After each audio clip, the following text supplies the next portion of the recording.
Jason Miller grabbed her by the shoulder and shoved her hard toward the center of the mat. Move. I said move. She stumbled, nearly fell. The entire class watched. He laughed, loud, deliberate. The laugh of a man who had never once been wrong about anything in his own mind. Look at he said, spreading his arms wide for his audience.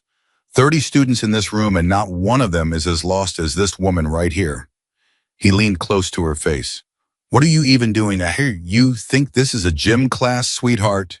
He had no idea she had kept men alive under enemy fire with her bare hands. If this story moves something inside you, please subscribe to our channel and follow along with me until the very end.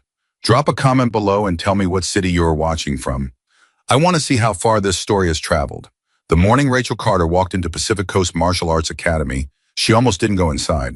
She sat in her car for 11 minutes in the parking lot, engine running, hands resting on the steering wheel, staring at the front door of the building like it was something she needed to negotiate with before entering. The sign above the door was simple red letters on a white background, a small outline of a fighter in a stance she recognized from a discipline she had never formally studied, but understood in a way most people in that building never would. She turned the engine off, then she turned it back on, then she turned it off again. Her therapist, Dr. Patricia Nguyen, had suggested this 3 months ago. Not those exact words, not that exact place, but the concept. Something physical, something structured, something with boundaries and rules and predictable outcomes, because Rachel's life for the past 14 months had contained almost none of those things. Since leaving the Navy, since leaving the only world that had made complete sense to her for 11 years, she had been floating through civilian life like a person trying to navigate underwater with no light and no air tank and no clear idea which direction was up. The therapist had said very gently, Rachel, your body has been in survival mode for so long that it doesn't know how to be in rest mode. You need to give it something to do, something safe, something that reminds it that you're okay now. Rachel had stared at the wall behind Dr. Nguyen's head and said nothing for a long moment. Then she said, define okay. But she'd come to the dojo anyway. Because she was trying, and trying was the one thing nobody had ever been able to take from her. She got out of the car on the 12th minute, grabbed her canvas bag from the back seat, and walked across the parking lot with her eyes down and her shoulders slightly rounded. A posture she had spent months cultivating deliberately because, standing the way she used to stand, the way her body naturally defaulted to after 11 years of training and deployment, made people uncomfortable, made them ask questions, made them look at her like she was something they couldn't categorize, and Rachel was tired of being impossible to categorize. She just wanted to be a regular person taking a martial arts class. The bell above the door chimed when she pushed it open. The reception area smelled like rubber mats and disinfectant in the particular kind of air that only exists in places where people regularly push themselves past what they thought they could handle. She breathed it in without meaning to and felt something in her chest loosen slightly. Behind the front desk sat a teenager with acne on his chin and a Pacific Coast martial arts t-shirt that was a size too large. He looked up from his phone. How you here for the beginner class? Rachel nodded. Great, I just need you to sign a waiver, fill out this form. He slid a clipboard across the counter. And you're good to go. Class starts in about 10 minutes. You can change in the back. She filled out the form. Name Rachel Carter. Age 34. Emergency contact. She paused at that one for a moment, then wrote the name of her sister Dana in Portland. Prior martial arts experience, she wrote none, which was technically accurate in the sense that she had never enrolled in a formal martial arts class, never earned a belt, never competed in a tournament. She left out the part about the hand-to-hand combat training that had been embedded into every phase of her SEAL preparation. She left out the years of close-quarters combat drills. She left out the fact that she had once disarmed a man in a hallway in a country she was still not allowed to name in any official capacity. She was just Rachel Carter, 34, beginner. She handed the clipboard back to the teenager, changed into her gray workout clothes in the locker room, and walked through the double doors into the main training area. The class had not yet started, but the room was already alive with the specific energy of people performing. About 30 students of various ages moved around the edges of the mat, stretching and warming up. But most of them were doing it in a way that was designed to be observed, stretching a little too dramatically, holding poses a little too long, making sure the people around them noticed how flexible they were, how dedicated, how serious. Rachel recognized this dynamic. She had seen it in every high-performance environment she had ever entered. The posturing that happened before the real thing started. The way people established hierarchy before anyone had actually done anything to earn it. She found an empty corner near the back wall and began stretching quietly, methodically, without performance. That was when she first noticed Jason Miller. I was standing at the front of the room, and it was immediately clear that standing at the front of the room was his natural habitat.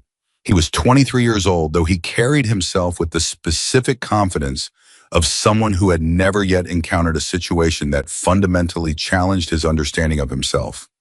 He was tall and lean and moved with the practiced fluidity of someone who had spent years in this environment, which he had. He had started training at Pacific Coast at age 12, earned his black belt at 17, won 3 regional tournaments between 18 and 21, and had been teaching the beginner class for the past 2 years. He had a social media presence that documented all of this in considerable detail. His most popular video, which had about 80,000 views, was called "Why Most People Quit Martial Arts and Why I Never Did." He wore his black belt the way some people wear a crown. I was talking to 3 of his senior students when Rachel settled into her corner, and she caught fragments of the conversation. Something about a competition in 3 weeks. Something about a technique. One of the junior students had been struggling with something that made all 3 of them laugh, with the easy laughter of people who were completely comfortable in their environment. She did not pay close attention. She was focused on her own body, on the specific tightness in her left shoulder that had been there since an operation 4 years ago, that she had not been cleared to discuss, on the familiar rhythm of her own breathing, on the small private work of simply being present in a room without watching every exit. This was something she had been practicing. Dr. Nguyen called it grounding. Rachel called it learning to trust that the walls weren't going to move. At 10 a.m., Jason clapped his hands twice and the class assembled on the mat in rough rows. Rachel stood at the back. Several people smiled at her in the tentative way that people smile at newcomers, welcoming, but also subtly assessing, trying to figure out where she fit in the social landscape of the room. She smiled back, small and genuine. "Good morning, everyone," Jason said, moving to the front of the class with easy authority. "We've got a few new faces today, which is great. Welcome. For those of you who are new, this class is about fundamentals. We build from the ground up here. No shortcuts, no egos." He paused, and several of the regular students laughed in a way that suggested this was a recurring joke. "Or at least we leave the egos at the door." He grinned. "Let's warm up." For the first 45 minutes, Rachel simply participated. She followed along with the warm-up exercises, watched carefully when Jason demonstrated techniques, attempted the movements with the deliberate, attentive focus of someone who was genuinely learning. She made intentional mistakes, not enough to be obvious about it, but enough to maintain the appearance of a beginner, because she genuinely wanted to be a beginner here. She wanted the ordinary experience of being new at something, of not being the person everyone looked to, of just being a body in a room, working towards something, without the weight of anyone else's survival, depending on her getting it right. But her body kept betraying her. Not dramatically, not in any way that most people in the room would have noticed. But twice during the warm-up, when Jason demonstrated a movement and then asked the class to mirror it, Rachel's muscle memory moved faster than her intention to appear inexperienced. Just by a fraction, just enough that the woman next to her, a 40-something named Linda, who had been coming to the class for about 6 months, glanced over with a slightly puzzled expression, the way you look at someone when something about them doesn't quite add up. Rachel slowed down. She added a small hesitation to her movements, a slight self-correction that read as someone figuring out the technique rather than someone dampening an automatic response. Nobody said anything. The class continued, and then came the moment that changed everything. About an hour into the class, Jason called for water break and then gestured for everyone to gather around him. He had a habit Rachel would later learn of using the middle portion of class for what he called real talk, extended conversations about martial arts philosophy, about the nature of combat, about what he believed separated genuine fighters from people who just went through the motions. His regular students loved these segments. They were passionate and energetic and filled with a kind of conviction that was genuinely compelling, even if, as Rachel was about to discover, it was also somewhat uninformed by actual experience. "Let me ask you all something," Jason said, walking slowly in front of the assembled class. How many of you think you understand what a real fight looks like? A few hands went up tentative. Most people kept their hands down. That's good, Jason said.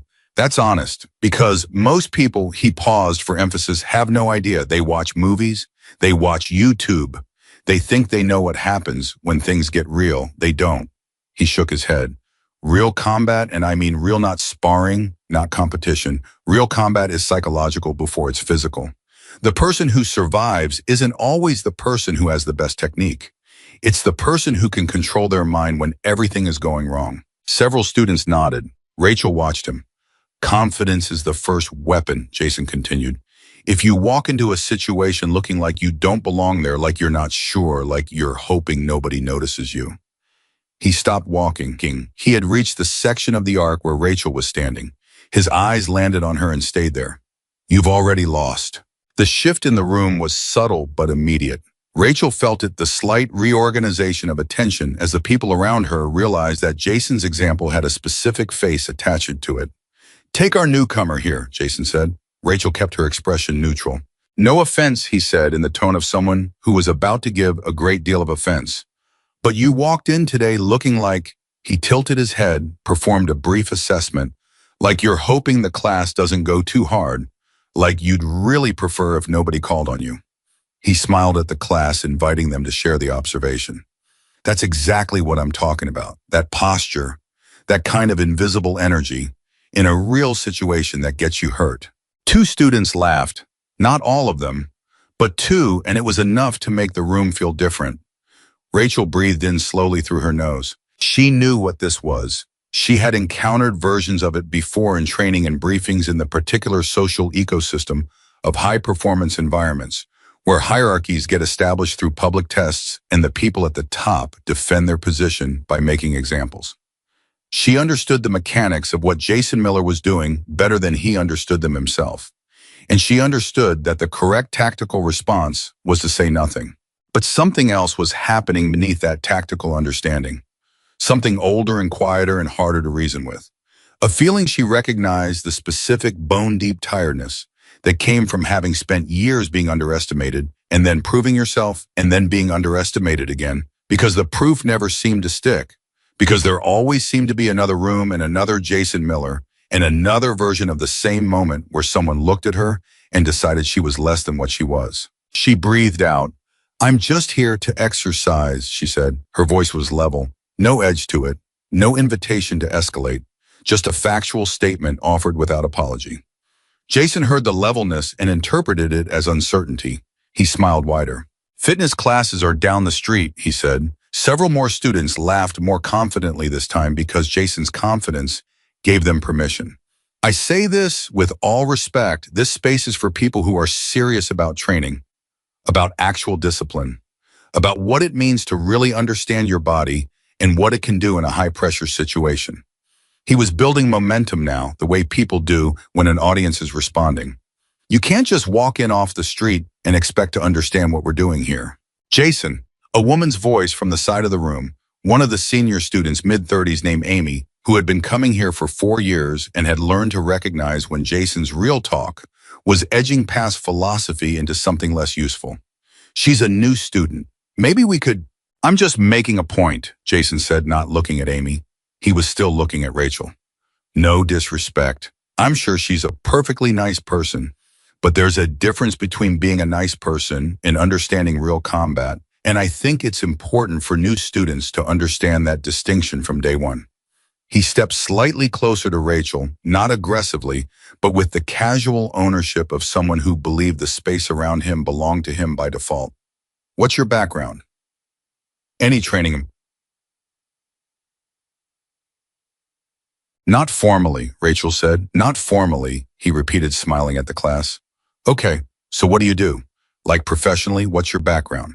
A pause. One beat, two. I was in the military, Rachel said. Something shifted in Jason's expression, a microscopic recalibration, a brief moment of uncertain calculation that passed almost too quickly to observe.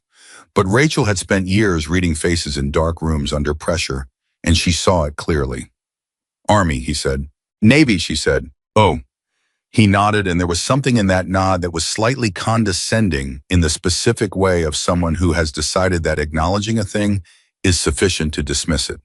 So you did some basic training, some fitness stuff. That's good, that's a foundation. He turned back to the class. But there's a significant difference between military fitness training and real hand-to-hand combat discipline, which is what we focus on here. The kind of training that prepares you for an actual encounter. Jason, Amy again, and this time her voice had a harder edge. He ignored her. Let's actually demonstrate the point, he said. He stepped back, creating a space on the mat, and gestured toward Rachel with an open hand and a smile. Come on, let's see what military fitness looks like in a real situation. Just a simple demonstration. Nothing serious. He looked at the class performing generosity. We'll be gentle. The room had gone very still. Linda, the woman who had been standing next to Rachel during warm-up, looked over at her with an expression of something between sympathy and morbid curiosity. One of the newer students, a teenage boy near the back, was filming with his phone held just above waist level, pretending not to be. Rachel looked at Jason Miller for a long moment. She was measuring something. Not him, she had already measured him in the first 5 minutes the way she had been trained to measure people in uncertain situations. His stance, his balance, the way he distributed his weight, the small muscular tells that preceded movement in his particular fighting style. She had cataloged all of it automatically, the way breathing was automatic, the way her heart tracked threat levels without being asked to. What she was measuring now was something else. She was measuring the room, the other students, the woman named Amy who had tried twice to intervene, the teenager with the phone who was pretending not to film, the door to the left, the owner's office at the back where a light was on behind the frosted glass. She was measuring what the right response was. Not the tactically optimal response, not the response that would most efficiently resolve the situation, but the right response. The response that would do the most good and the least harm to the largest number of people in this room. She looked at Jason's outstretched hand, and she said very quietly, "Okay." The word landed in the silence like a stone dropped in still water. Jason grinned. He turned to the class with an expression of someone who had just confirmed something he already knew. "Great," he said. "Let's learn something today." He didn't know it yet, but he was absolutely right. They were about to learn something. He stepped into his fighting stance textbook form, clean, and practiced the stance of someone who had done this thousands of times in controlled environments. His weight was centered. His hands were up. He moved with the comfortable fluency of a person in their natural habitat. Rachel stood opposite him. She did not take a fighting stance. She stood with her feet roughly shoulder-width apart, arms slightly relaxed at her sides. Her weight distributed in a way that looked tirtung and was in fact the opposite of casual. She had stopped performing beginner 12 seconds ago. She wasn't performing anything now. She was simply present the way she had learned to be present in rooms where being anything less than fully present was the difference between going home and not going home. Jason read her posture as nervousness. As a beginner who didn't know what stance to take, he felt his confidence expand to fill the space between them. "Go ahead," he said generously, "whenever you're ready." Amy had stopped trying to intervene. She was watching Rachel with a different expression now. Something she couldn't quite name. Something that made her fingers tighten on the edge of the mat. The teenage boy's phone rose slightly higher. Linda forgot she was holding her water bottle. Rachel looked at Jason Miller across the space between them, and she thought about a night in a country she couldn't name where she had been alone, in a hallway with a man who outweighed her by 60 pounds and had very specific intentions, and she had been tired and injured and running on 17 hours without sleep, and she had made a calculation in less than a second that had kept her alive and kept her able to get back to the people who needed her. She thought about her therapist's voice. Something safe, something with rules, something predictable. She almost smiled. "Whenever you're ready," Jason said again, and there was the smallest edge of impatience in his voice now, because the pause was making the room uncomfortable, and he didn't like things being out of his control. Rachel said very quietly, almost to herself, "Okay," and then she moved. What happened in the next 7 seconds was something that the 30 people in that room would describe in 30 different ways for years afterward, and the differences between their descriptions would say more about what each of them had been expecting than about what had actually occurred. What actually occurred was this. Rachel Carter moved toward Jason Miller with exactly as much force as the situation required, and exactly as little as it could be resolved with, and she did it with a precision and an economy that had nothing to do with sport and everything to do with the very specific education that comes from being responsible for human survival in environments where mistakes are permanent. She didn't hit him, she didn't throw him, she simply redirected. A term that doesn't fully capture the physics of what happened, but comes closer than most alternatives. She moved inside his guard before his training could tell him to close it, found the specific point of imbalance that his stance had been carrying the whole time and used it. The way water finds the lowest point, without drama, without hesitation, without any of the telegraph buildup that characterized every technique he had demonstrated that morning. Jason Miller found himself on the mat. He did not know how he had gotten there. He was not hurt. She had made certain of that. But he was down and he was looking up at the ceiling of his own dojo, and there was a hand reaching toward him. Rachel's hand extended not in triumph, but in the straightforward practicality of someone helping another person get back on their feet, and the room around him was completely, absolutely, unmistakably silent. He stared at her hand for 1 second, 2 seconds, 3. Then he took it. She helped him up with the same economy of movement with which she had put him down, and then she stepped back and looked at him with an expression that contained no gloating, no anger, no satisfaction at his expense. Just a steady, patient attention, the face of someone waiting to see what came next. How he started, he stopped. He tried again. He stopped again. Linda near the back let out a breath she had been holding for approximately 7 seconds, and the sound of it broke the spell, and suddenly everyone was breathing again, and the room filled with the confused, overlapping energy of 30 people trying to process something they didn't have adequate vocabulary for. The teenager with the phone was no longer pretending not to film. He was filming openly, mouth slightly open. Amy had her hand over her mouth. Jason looked at Rachel, and for the first time that morning, perhaps for the first time in a long time, something behind his eyes opened up, some inner room. That confidence and trophies in social media had been papering over the room, where uncertainty lived, the room where real questions were asked. "Who are you?" he said. The question was quiet. It had shed all of the performance that had characterized everything he'd said that morning. It was just a question, an honest one, the kind you ask when the world has just demonstrated that it's larger than your current map of it. Rachel opened her mouth to answer, and behind her at the back of the room, a door opened. Heavy footsteps crossed the rubber mat in a measured, deliberate cadence, the walk of someone who has spent decades around people who knew exactly what that cadence meant. Daniel Brooks was 61 years old. He owned Pacific Coast Martial Arts Academy. He had served 22 years in the United States Marine Corps, including 2 tours in Iraq and 1 as a training instructor at Quantico. And he had spent the last 15 years trying to build something in this civilian space that honored the discipline and the community that the Corps had given him without losing sight of what that discipline was actually for. He had been watching through the window in his office door for the last 4 minutes. He walked to the center of the mat and stopped between Jason and Rachel. But he wasn't looking at Jason, he was looking at Rachel. And the way he was looking at her, not with surprise, not with confusion, but with a very specific recognition, the look of someone seeing something they understand deeply and have not seen in a long time, change the temperature of the room again. "I heard something happening out here," Daniel said, his voice carrying the particular quality of a man who never needed to raise it to be heard. "Wanted to see." He looked at Rachel for another moment, and then he said, to no one in particular, to everyone, "You weren't trained in a dojo." It wasn't a question. Rachel looked at him. "No," she said. "Where?" he said. A pause. "I can't tell you all of it," she said. Daniel nodded, slow and certain, like someone whose hypothesis had just been confirmed. "No," he said, "I don't suppose you can." He turned to face the class 30 students, standing in a loose formation, most of them wearing expressions somewhere on the spectrum between awe and confusion, and Jason Miller standing with his arms at his sides looking at Rachel Carter with the particular expression of someone whose understanding of the world is being revised in real time. Daniel said, "This woman's name is Rachel Carter. Some of you know your military branches well enough to follow what I'm about to tell you. Some of you are going to want to look it up later." He paused. Rachel served as a combat medic attached to Navy SEAL operations. She served for 11 years. She deployed to some of the most dangerous operational environments in the world.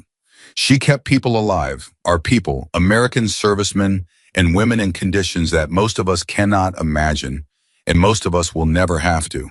That's what you saw today. That's what you felt. He looked at Jason. That's what you were up against. The room was silent. Jason Miller stared at Rachel Carter, and something happened on his face, something genuine, something unperformed, something that bypassed all the competition trophies and the social media subscribers and the carefully constructed narrative of himself as someone who understood what was real. Something that looked quietly like the beginning of understanding. Outside in the parking lot, a car drove past. A bird called from somewhere in the trees along the edge of the building. The afternoon light through the high windows had shifted, moving across the mat in the slow, patient way of light that has no agenda. Rachel stood in the middle of it and breathed. She had not wanted this. She had not come here for this. She had come here for the ordinary thing the simple human desperately wanted. Ordinary thing of being a person in a room trying to learn something new, without the weight of everything she had survived pressing down on her from every direction. But she was standing here in this room and 30 people were looking at her, and for once, for the first time in 14 months of trying to relearn how to exist in a world that felt too quiet and too unpredictable and too full of people who didn't understand, she felt just barely the beginning of something she hadn't been sure she'd find again. Not peace, not yet, but the territory adjacent to it, the ground you have to cross to get there. She looked at Jason Miller, who was still watching her with those new open eyes, and she said, "But you had good instincts about the psychological part, about the mind being the first weapon." He blinked. "You were just wrong about which mind was the problem," she said. He stood there and absorbed that. Around them, slowly, the room began to breathe again. Daniel Brooks did not leave the mat after he spoke. He stood there for a moment looking at Jason with the particular patience of a man who had watched many young people learn hard lessons, and then he turned and walked back toward his office without another word. The door closed quietly behind him, not slammed, not dropped, just closed, the sound of a man who trusted consequences to do their own work. That was when the room fully broke open. Everyone started talking at once. Not loudly, not in the chaotic way of a crowd that has witnessed something violent. In the low, urgent, shoulder-to-shoulder way of people who have just seen something they don't fully understand and are trying to triangulate reality through each other. 30 students turning to the person next to them, asking the same questions in different words. "Did you see that? Did you know? How did she? What did he say?" Jason was still standing in the center of the mat and hadn't moved since Daniel spoke. His hands were at his sides. His black belt, which 2 hours ago had felt like the most significant thing in the room, now hung around his waist like punctuation at the end of a sentence that no longer said what he thought it said. His 3 senior students, Marcus Devon and a young woman named Chloe, who had been training under him for 18 months, stood a few feet away. None of them making eye contact with him, which was its own kind of verdict. Marcus was the first one to say something. "Jason," his voice was careful. "The way you talk to someone standing near an edge." "Hey, you good?" Jason looked at him. "I'm fine," he said. His voice came out flat, controlled. The voice of someone managing the distance between what they feel and what they were willing to show. Marcus nodded slowly and did not look like he believed him. Rachel had moved to the edge of the mat and was reaching for her water bottle. She drank slowly, deliberately, her back half turned to the room, not because she was avoiding the attention, but because she genuinely did not know what to do with it. This was the part she had never trained for. The after. The moment where the tactical situation was resolved and you were left standing in whatever the tactical situation had left behind. Linda appeared at her side. Linda, who had been standing next to her during the warm-up. Linda, whose water bottle she had watched fall to the mat during those 7 seconds and roll silently to the wall. Linda, who was now looking at Rachel with an expression that had moved well past curiosity into something more complicated, something that lived in the neighborhood of recognition, even though Linda had never served a day in uniform and would not have been able to tell you exactly what she was recognizing. "Are you okay?" Linda asked. Rachel looked at her. "I'm fine," she said. Linda stopped. Started again. "That was not what I was expecting from this morning." Rachel almost smiled. "Me neither," she said. "Can I ask?" Linda hesitated. "The Navy SEAL thing?" "That's true. That's actually true." "Combat medic," Rachel said. "Attached to SEAL operations. It's not exactly the same thing." But Linda made a gesture with her hand that somehow communicated an entire sentence. Everything he said about what you did, the deployments. That's real. Rachel was quiet for a moment. Outside a car passed. Someone across the room dropped a water bottle and swore softly. Yeah, Rachel said finally. That's real. Linda was quiet for a beat. Then she said very simply, thank you for your service. And the phrase was so completely genuine, so stripped of the reflexive quality it sometimes had, that Rachel felt something move in her chest in a way that surprised her. Thank you, Rachel said, and meant it. Across the mat, Jason had not moved. I was watching Rachel and Linda talk, and his expression had gone through several phases in the last few minutes. Shock, then the particular blankness of someone whose mind is working faster than their face can keep up with, then something that looked dangerously close to the early stages of shame. Not the performative shame of someone who has been publicly embarrassed and is calculating damage control.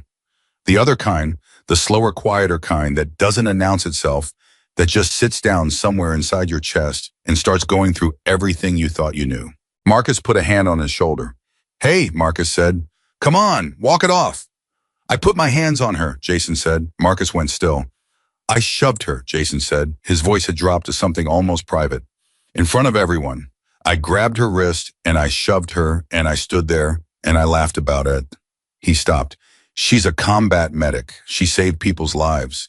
She deployed overseas and she saved people's lives, and she walked in here and He stopped again. Marcus didn't say anything. There was nothing to say that Jason wasn't already saying to himself, which was the most painful kind of accounting. Chloe, who had been quiet this whole time, said, You didn't know. Jason looked at her. You didn't know who she was, Chloe said, which is kind of the point, isn't it? She said it without cruelty, just as a fact, the kind of fact that lands harder than anything cruel could. Jason looked back across the mat at Rachel. Rachel was no longer talking to Linda. She had turned slightly and her eyes had found Jason's, and for a moment the two of them were just looking at each other across the width of the dojo floor, 30 feet of rubber mat and everything that had happened on it in the last 20 minutes. Jason took a step toward her, then another. His senior students watched him cross the mat, and the room gradually realized what was happening, and the scattered conversations died down one by one, until the whole room was quiet again, but this time it was a different kind of quiet. Not the stunned silence of 7 seconds ago. The attentive quiet of people witnessing something they recognize as important. Jason stopped in front of Rachel. I was taller than her by several inches. He had his black belt and his trophies and his 80,000 views and 2 years of authority in this room. He had all of that, and he stood in front of her like a man who had just realized that none of it counted for what he thought it counted for. I owe you an apology, he said. Rachel looked at him steadily. I put my hands on you without your permission, he said. I mocked you in front of everyone. I made assumptions about you based on... He paused, and in the pause you could hear him rejecting several easier formulations before landing on the honest one. Based on how you looked, what you were wearing, how you carried yourself. Another pause. I was wrong. I was completely wrong, and I knew I was being unkind while I was doing it, and I did it anyway because I thought I could. He looked at her. I'm sorry, Rachel. The room was absolutely still. Amy, standing near the wall, had her arms crossed over her chest, and her expression was careful. Not satisfaction, not relief, but the watchful attention of someone who is waiting to see whether a genuinely important moment is going to be handled with the care it deserves. Rachel studied Jason's face for a long moment. She had learned over years of operating in high-pressure environments with people whose lives depended on accurate assessment to tell the difference between a performance of sincerity and the actual thing. The difference was usually in the eyes, in whether the person could hold your gaze steadily or whether they kept glancing away to check the audience. In whether the words came out in the rhythm of someone who had rehearsed them or someone who was finding them in real time. Jason's eyes held. His words came out in real time. Okay, Rachel said. He blinked. He had been prepared for more, for conditions, for anger, for a speech about what he had done and what it meant. He had not been prepared for the simplicity of okay. He started. That's it. That's it, Rachel said. You apologized. You meant it. That's what an apology is. He stood there for a moment absorbing this. Then something happened on his face. Not a smile, not yet. It was too early for a smile, but a slight loosening, a small easing of the tension around his jaw and eyes, the expression of someone who has been carrying a weight and just felt the first hint that they might be allowed to set it down. "Can I ask you something?" he said. "You can ask," Rachel said. "How did you do that?" he said. "What you did, the 7 seconds. How does that? I've been training for over a decade. I know my own technique. I know my center of balance. I know exactly what my vulnerabilities are in that stance, and I've spent years eliminating them. And you found one, and he shook his head. How?" Rachel was quiet for a moment. She looked at him, and she thought about how to say something true without saying more than she was ready to say.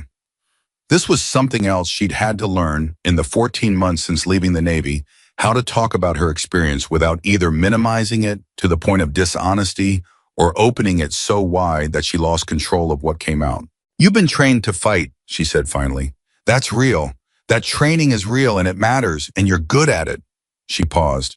"But there's a difference between being trained to fight and being trained to read a body under pressure.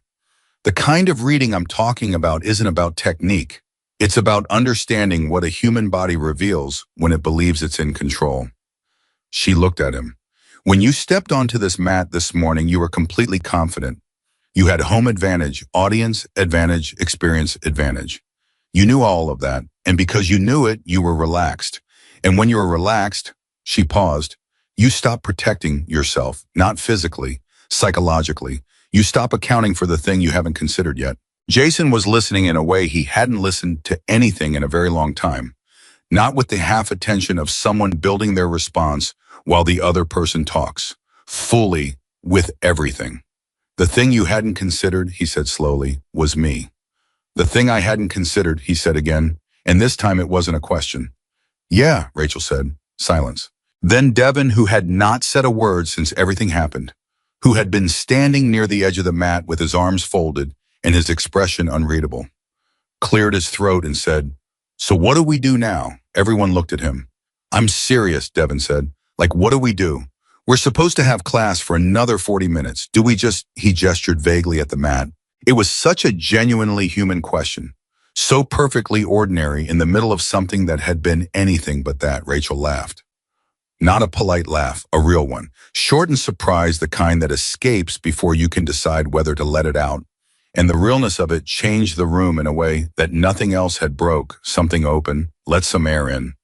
Reminded 30 people that they were all just human beings standing on a rubber mat trying to figure out what came next. Several other people laughed too, including, after a moment, Jason. It was the first time Rachel had seen him laugh without an audience in mind. It was a different laugh than the one he'd been performing all morning. Quieter, more uncertain, more real. And that was the moment, not the 7 seconds on the mat. Not Daniel's revelation, not the apology. That was the moment that Rachel felt the territory shift under her feet. Something she hadn't been expecting. Something that made her think against the background noise of 14 months of uncertainty and struggle, and the daily work of trying to exist in a world that had stopped making the kind of sense she'd organized her life around, that maybe this particular room was not a mistake. That was 47 minutes into the morning. The second half of class was different in every way from the first. Jason did something Rachel had not anticipated. He did not try to reassert authority. He did not attempt to reframe the morning or smooth it over with enthusiasm or redirect the class with a fresh topic designed to make everyone forget what had happened. He did something harder than any of that. He asked Rachel to teach. Not formally, not in a way that abdicated his role or turned the class over to her entirely. He simply, when the class reconvened on the mat after the water break that had turned into a 20-minute collective processing session, looked at Rachel and said, "Would you be willing to share something, anything, something you think is useful?" The class waited. Rachel stood still for a long moment. She thought about saying no. The reflex was strong, the deeply ingrained habit of protecting herself from exposure, of keeping the things she knew in the private space where they felt safe, of not becoming a performance for other people's benefit. But she also thought about Amy, who had tried twice to stop something from happening and hadn't been listened to, and about Linda, who had asked a genuine question and deserved a genuine answer, and about the teenager whose phone was now, she noticed, sitting face down in his bag, instead of pointed at anyone, which was its own small thing. She thought about what Dr. Nguyen had said 3 months ago about reconnecting, About finding a place where her body could remember that it was okay now. She looked at Jason. Okay, she said. She walked to the center of the mat. 30 people watched her, and this time the watching was different from the watching of an hour ago. An hour ago, they had watched her the way people watch someone they expect to fail, with that particular anticipatory attention that is simultaneously sympathy and voyeurism. Now they watched her the way people watch someone they recognize as a source, as someone who has something real to offer. She stood in the center of the mat, and she said, "The most important thing I was ever taught was not a technique." She let that sit for a moment. "It was a question," she continued. "The question was, what do you actually know right now in this moment versus what are you assuming?" She looked around the room slowly. "In every high-pressure situation I have ever been in, every single one, the mistakes that cost the most happened because someone was operating on an assumption they hadn't checked. Not because they were cowards. Not because they didn't know enough the techniques. Because they believed they already knew what the situation was, so they stopped paying attention to what the situation actually was." The room was so quiet, Rachel could hear the ventilation system above the ceiling tiles. "That question, what do I actually know, versus what am I assuming, is a physical practice," she said. "Not just a mental one. It means training your body to stay open to information, even when your brain is already convinced it knows the answer." She paused. "Most of you came in here today knowing things. You knew where you were in this room: beginner, intermediate, advanced. You knew what class looked like and who taught it and what your role was. That knowledge is useful. It's also a wall. Because when something shows up that doesn't fit what you know," she stopped. "Your brain's first move is not to update the knowledge. It's to reject the information." Jason made a sound, a low, involuntary sound, not a word, just an acknowledgement, the sound of someone recognizing themselves in something. "How do you train past that?" It was Amy who asked from her position near the side wall. Her voice was focused and direct, the voice of someone who had been waiting for the conversation to get here. "You practice being wrong," Rachel said, "on purpose, regularly. You put yourself in situations where your assumptions don't hold, and you pay attention to what happens in your body when reality contradicts what you expected." She looked at Amy. "Not so you can be humble. That's a byproduct. You do it because, in an actual crisis, the half second between reality contradicting your expectation and your brain accepting the update is the half second that gets people hurt. The training narrows that gap." Amy stared at her. "Where did you learn this?" Rachel was quiet for a moment. "From people who needed me to know it," she said. It was the most she was going to say about that. Everyone in the room seemed to understand the way you understand certain statements are borders rather than walls. Not refusing entry, just marking the perimeter of what can be asked. The class ran another 35 minutes. Rachel did not take over. She stayed at the edges, mostly. Offered things when asked. Watched. The watching was its own kind of participation. The particular focused attention of someone who is genuinely interested in what they're seeing, and 3 or 4 students noticed it and found themselves trying harder because of it, the way you try harder, when you sense that someone who really understands what they're looking at is paying attention. Jason taught the second half of class differently than he had ever taught before. Not dramatically differently. The techniques were the same, the structure was the same, but the quality of his attention was different. He was listening more, asking more questions instead of issuing more statements. Twice he caught himself starting to demonstrate something in a way that was more about showing than teaching, and both times he visibly caught himself and pulled back. Simplified asked the student what they noticed instead of telling them what to see. It was early. It was rough around the edges, but it was real. At 11:45 he called class. The students dispersed gradually, some heading straight for the locker rooms, others lingering on the mat in small groups, the conversations quiet and textured, in the way conversations get when something has genuinely happened and people are still inside it. Linda found Rachel near the edge of the mat and pressed a piece of paper into her hand. "My number," she said, "in case you want someone to get coffee with. No pressure. Just," she paused, "you seem like someone who could use a friend who isn't going to make it weird." Rachel looked at the paper, then at Linda. "Thank you," she said. "Also," Linda said, "for what it's worth, I'm really glad you didn't leave in the parking lot." Rachel looked at her sharply. "I saw you sitting in your car," Linda said simply. For a while, I almost knocked on your window, but I didn't want to be that person. She shrugged. I'm glad you came in. Rachel folded the paper and put it in her bag. She was heading for the locker room when she heard her name not called out, just said in a voice that was trying to make itself smaller than it usually was. Jason. I was standing near the door to Daniel's office, his gear bag over one shoulder, his black belt, she noticed not around his waist anymore.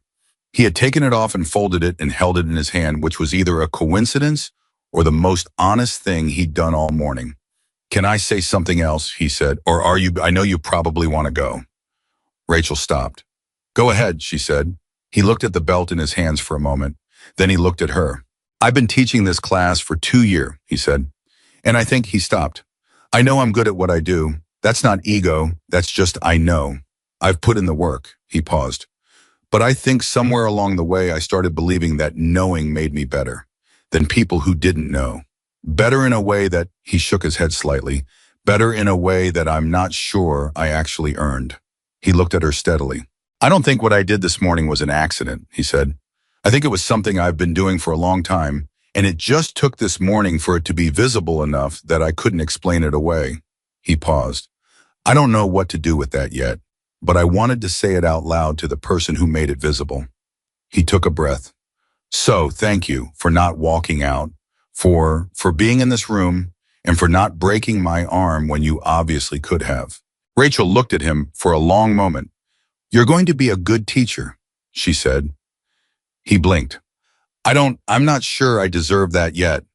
I know, she said. That's how I know it's true. She walked out of the main room and into the locker room, and she sat down on the bench in front of her locker, and she did not move for approximately 3 minutes. She sat there with her hands on her knees and she breathed, in and out, in and out.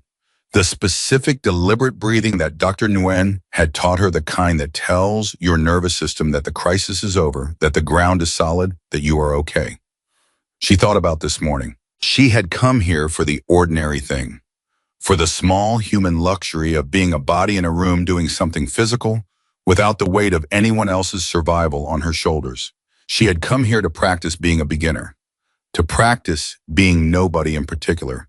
Instead, she had been herself, completely, undeniably, publicly herself in a way she had not been in 14 months, in a way she had been both dreading and quietly starving for without fully acknowledging it.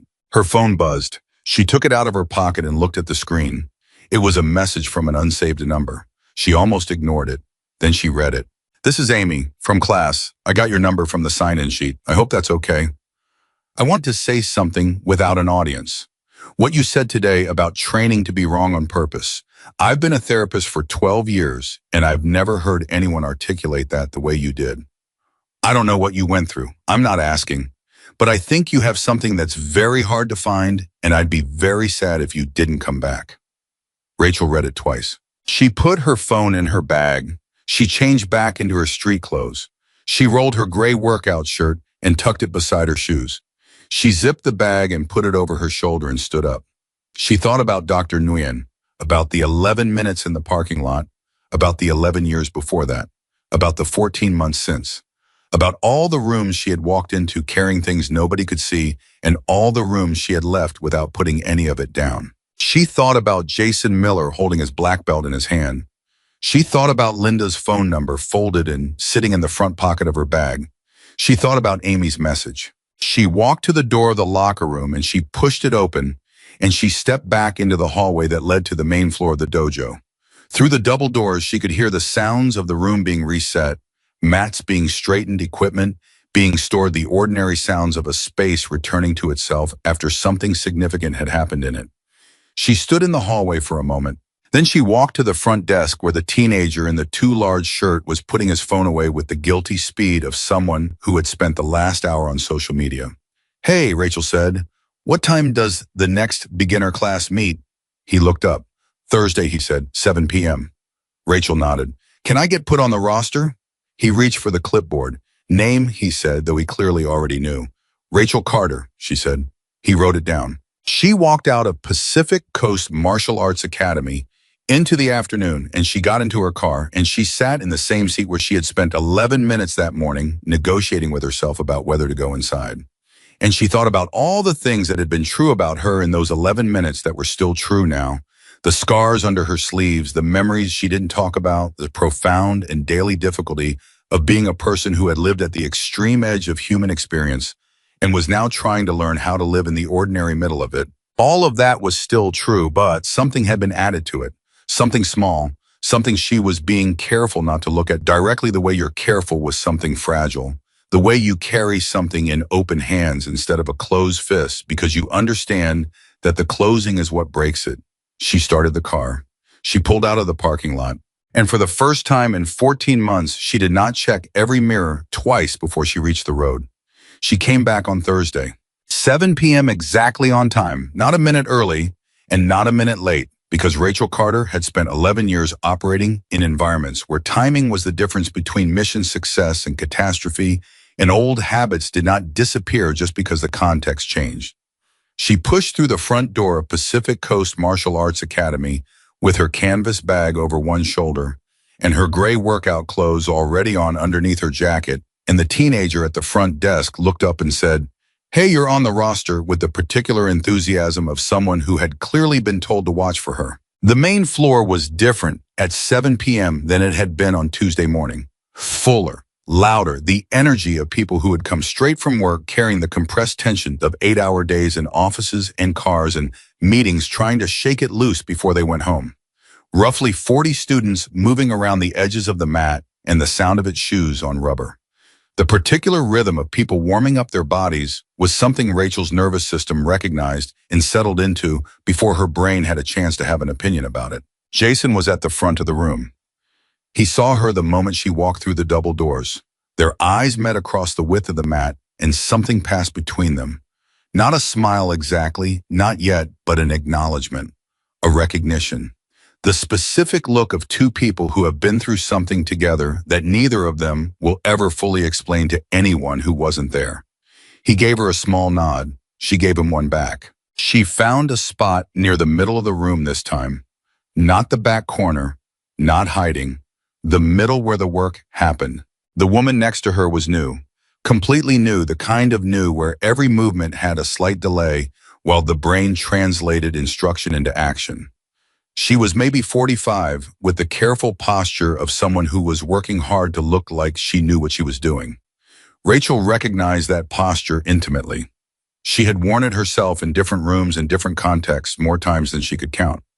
First time, Rachel asked her. The woman looked over, startled that someone was talking to her. That obvious. A little, Rachel said, not unkindly. It gets easier. Did it take you long? The woman asked. Rachel considered the question honestly. I'm still working on it, she said. The woman laughed, surprised. That's not exactly reassuring. It's not meant to be reassuring, Rachel said. It's meant to be true. The woman stuck out her hand. Carol, she said. Rachel. Jason clapped twice. Class began. For the first 20 minutes, everything was ordinary. Warm-up basic technique review, the structured rhythm of a class that knew its own routine. Rachel participated without calling attention to herself, moving through the exercises with the deliberate restraint she had practiced on Tuesday, not performing beginner, but not performing anything else either. Just being present, just doing the work. And then Jason did something that stopped her. He stopped the class mid-drill and said, "Actually, hold on." He looked across the room at Rachel. "Carter, can you come up here for a second?" The room shifted. 30-plus people turned to look at her. Carol beside her made a small sound of surprise. Rachel walked to the front of the room. She moved through the assembled students and stopped beside Jason on the center of the mat, and she looked out at the faces looking back at her and felt the old familiar pull of exposure, the sensation of being visible when everything in her had been trained toward invisibility. "Some of you were here Tuesday," Jason said to the class. "Most of you weren't. So I'm going to say something now that I should have made official then." He turned slightly, not quite facing Rachel, but addressing both her and the class simultaneously. "This is Rachel Carter. She's going to be a regular part of this class." And he paused, and she could hear him choosing his words with care, which was already different from the Jason of Tuesday morning, who had never considered a word before saying it. "I've asked her if she'd be willing to share some of what she knows with us. Not as an instructor, as someone who has a different kind of experience than most of us have." He looked at Rachel. "I told you Thursday. I meant it. Rachel looked at him. You could have warned me, she said quietly. I was afraid you'd say no, he said, just as quietly, just as honestly. She held his gaze for a moment. You're not wrong, she said. She turned to face the class. She had not prepared anything. She had come here to train, not to teach, and the part of her that was still navigating the daily difficulty of civilian life wanted to point that out firmly and walk back to her spot near Carol and let Jason run his class. But there was another part, a quieter part one, that had been getting slightly less quiet since Tuesday afternoon, that understood something about this moment that the resistant part was trying to ignore. This room had given her something on Tuesday. Not the exposure, not the revelation those she would have traded to avoid, but something else. Something that had happened in the second half of class and in the parking lot and in Linda's message and in Amy's text. Something that felt when she was honest with herself at 11 p.m. in her apartment with the lights on, because she still sometimes needed the lights on, like the very early, fragile beginning of a reason to get up the next day that had nothing to do with survival and everything to do with living. She owed this room something back.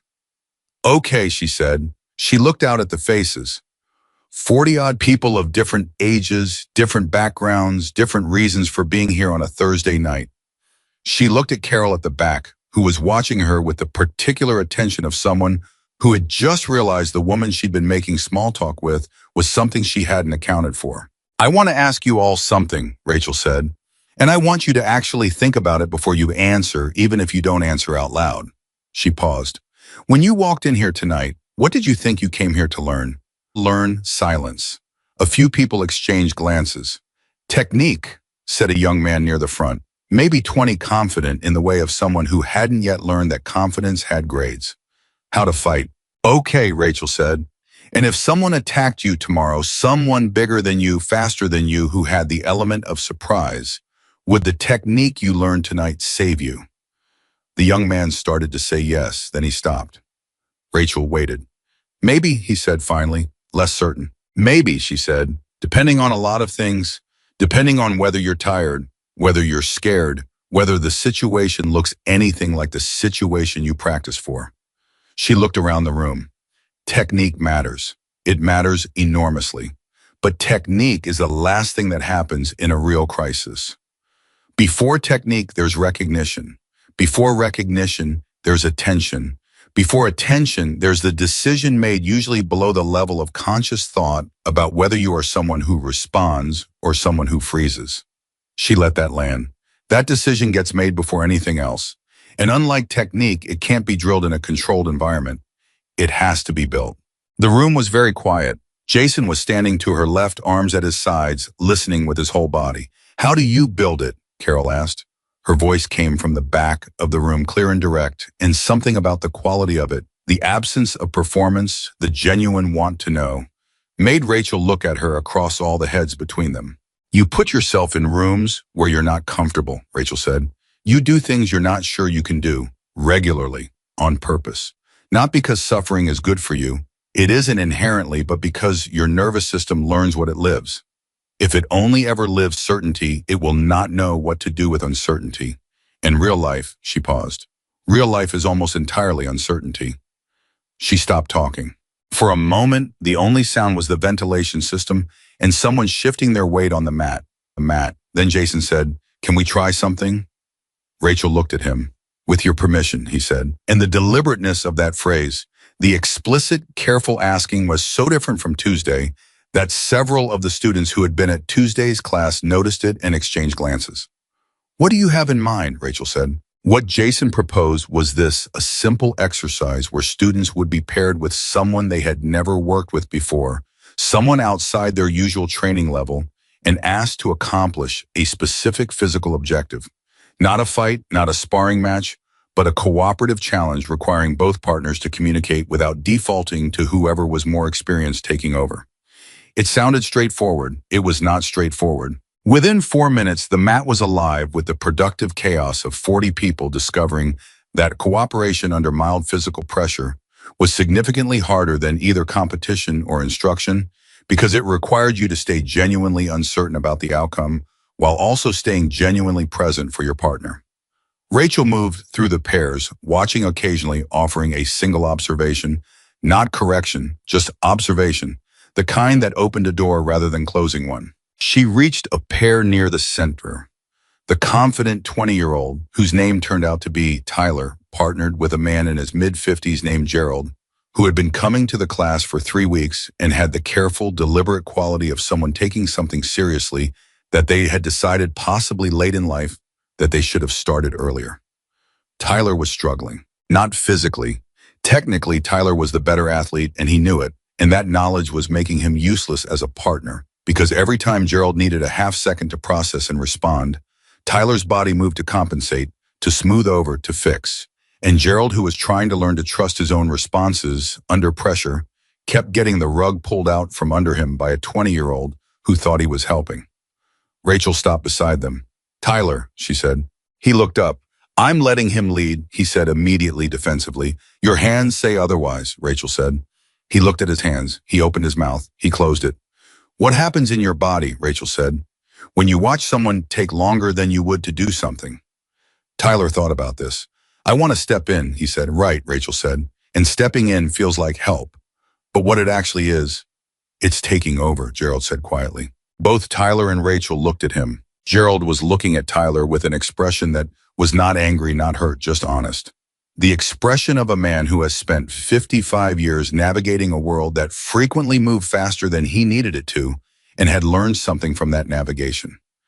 "I was a teacher," Gerald said, 30 years, third grade, and the hardest thing I ever had to learn was that when a child is working something out even slowly, even struggling, the moment you step in and finish it for them, you haven't helped them.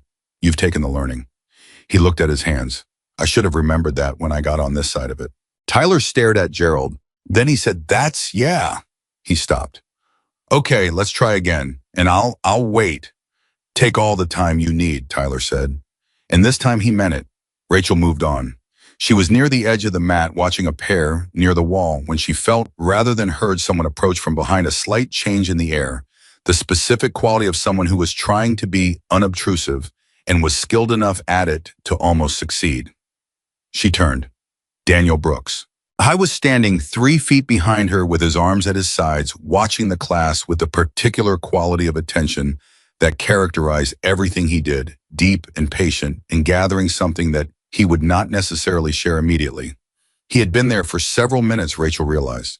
She had been too focused on the students to notice, which said something about how far she had come in the past 2 days, because the Rachel of 14 months ago would have tracked every person in the room without effort. "You're teaching," Daniel said, quietly, not accusatory, just noting a fact. "Jason asked me to share something," Rachel said, equally quiet. "Uh-huh." He watched Tyler and Gerald work through the exercise with visible effort on both sides. "How long did it take you to say yes?" Rachel considered. "About 4 seconds. Daniel nodded. "That's faster than Tuesday," he said. She looked at him. "You're keeping track." "I'm paying attention," he said. "There's a difference." He paused. "You know, when I opened this place, I thought I was building a martial arts academy. 15 years later, I understand I was building something else." He watched the mat. "What this room does to people, what it can do when it's working, right? It's not about the belt. It never was." He glanced at her. "You understand that better than most people who walk through that door, including some people who've been walking through it for years." Rachel said nothing for a moment. Then, "Why did you say what you said on Tuesday about me to the class? You didn't have to do that." Daniel was quiet for a beat. "No," he said, "I didn't have to." "So why?" He turned to look at her directly. "Because Jason needed to understand something that I couldn't tell him. I could say the words to him 100 times, don't judge what you can't see, don't mistake visible experience for the only kind that matters, and he would nod and agree and not change anything." He paused. "But you showed him. In 7 seconds, you showed him in a way that will not leave him. And the class needed to understand what they had just seen, or it would become a story about a woman who surprised the instructor, and the thing that mattered about it would get lost." He looked back at the mat. "I didn't tell them to make you visible. I told them because the truth was the only thing that would make the lesson stick." Rachel absorbed that. "Did you know," she asked, "before class on Tuesday, did you already know who I was?" Daniel hesitated. "1 beat, 2. I had a sense," he said. "What kind of sense?" The kind you develop, he said carefully, after 22 years of service and 15 years watching people walk through that door. He paused. The way you moved, the way you held the room without trying to hold the room, the way your eyes tracked exits. He looked at her. I didn't know specifically, but I knew you weren't what Jason thought you were. I was waiting to see what you would do about it.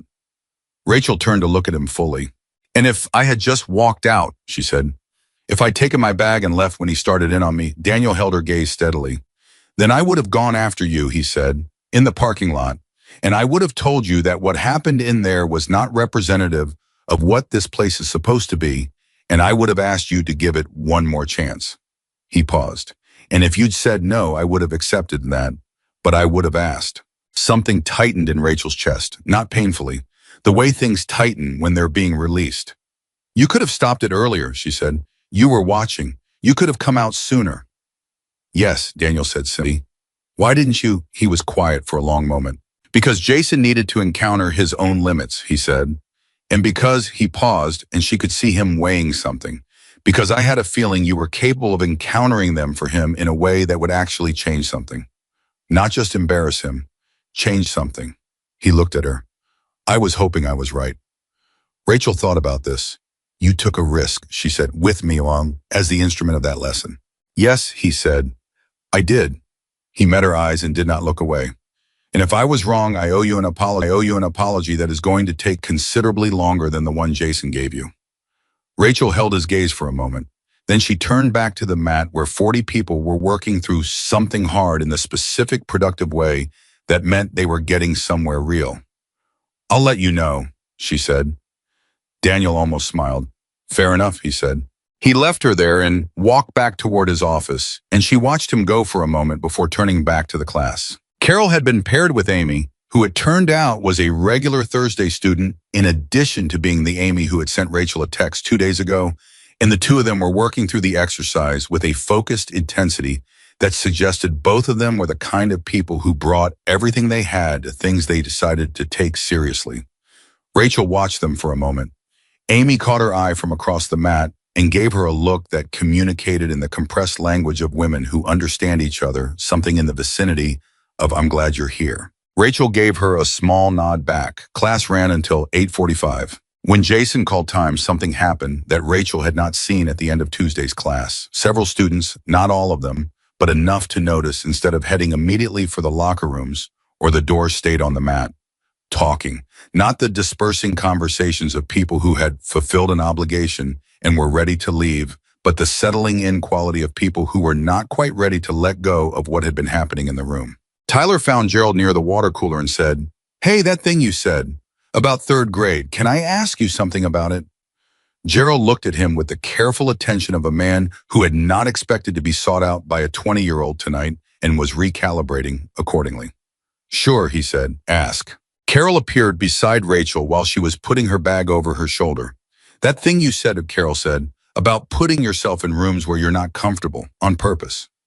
"Yeah," Rachel said. "Is that what you were doing on Tuesday?" Carol asked. Coming here, Rachel thought about the 11 minutes in the parking lot, about the engine going on and off, about the negotiation with herself and the door. "Yeah," she said, "that's what I was doing." Carol nodded slowly. "Did it work?" Rachel considered the question. She thought about the morning, about Jason's hand on her shoulder, the shove, the laugh, about Daniel's voice saying her name and her record to a room full of strangers, about the 7 seconds on the mat that had not been a choice but a response, her body doing what it had been built to do before her mind could intervene, about the apology, about Linda's phone number, about Amy's text at 11 p.m., about Thursday's class, the specific quality of attention in this room tonight, Gerald's voice saying, "You've taken the learning," Tyler saying, "I'll wait," and meaning it, about the fact that she was still here. At 8:47 on a Thursday evening, standing on a rubber mat in a suburban dojo outside San Diego with her canvas bag over her shoulder and 40-odd people around her who now knew something real about her and had not run from it. "Yeah," she said, "I think it worked." Carol smiled. "Good," she said, "because I'm coming back on Tuesday and I'd really like you to be here." Rachel looked at her. "Why?"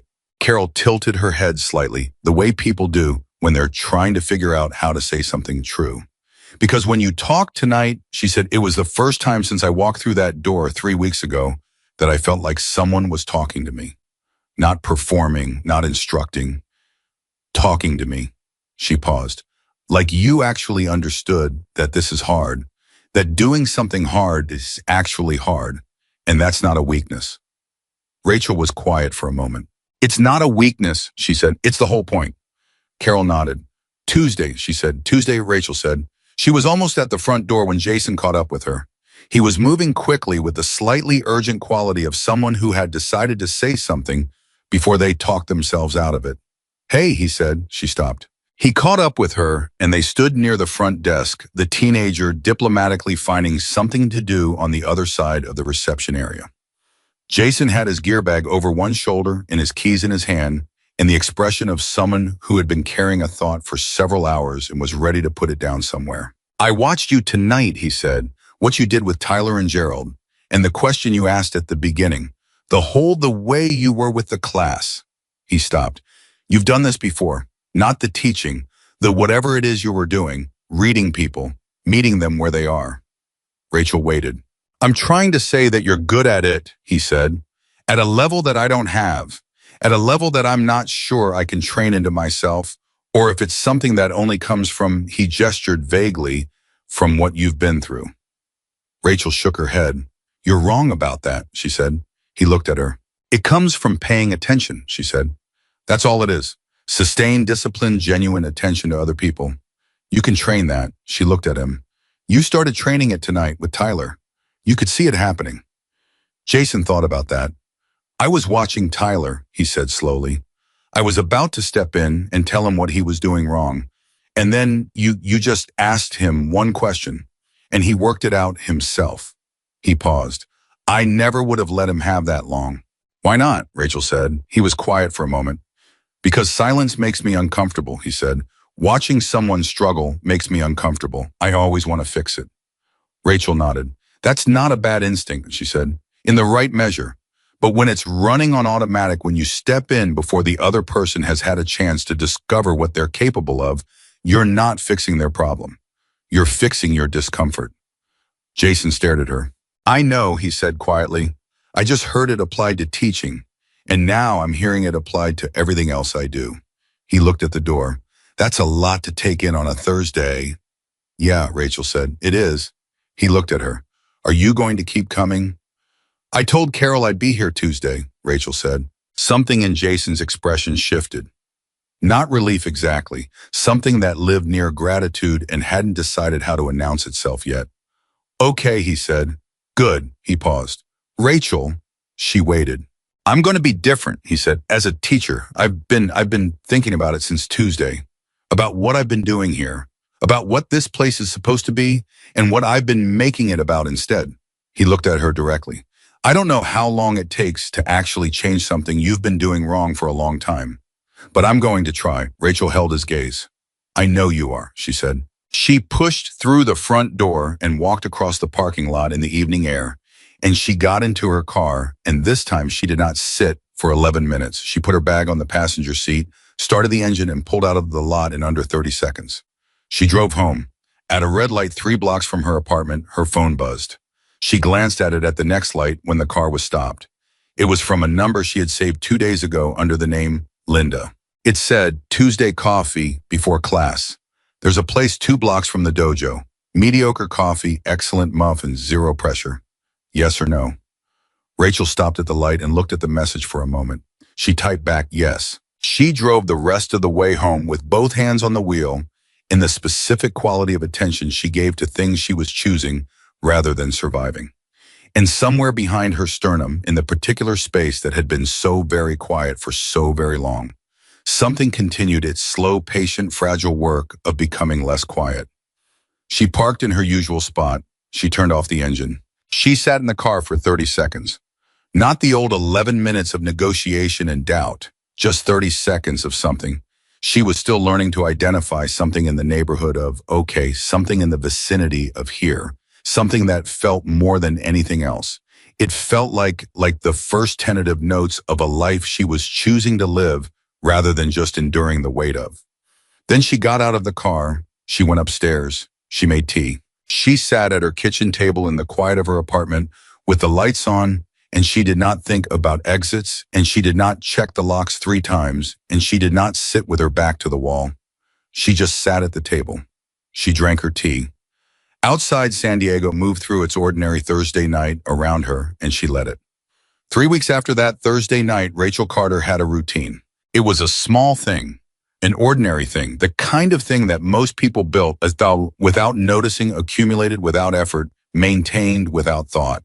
But Rachel had spent 14 months without one, drifting through days that had no architecture, no predictable shape, no reliable points of contact between herself and the world outside her apartment. So a routine, even a small one, even one built around a martial arts class twice a week and coffee with Linda, on Tuesday mornings felt like something she was holding carefully in both hands, something she was trying not to break by looking at it too directly. Tuesdays started with Linda at the coffee place 2 blocks from the dojo. Mediocre coffee, excellent muffins, exactly as advertised. Linda was an elementary school librarian who had started the martial arts class after her divorce 18 months ago, originally because her therapist had suggested it, and she had run out of things to disagree with her therapist about.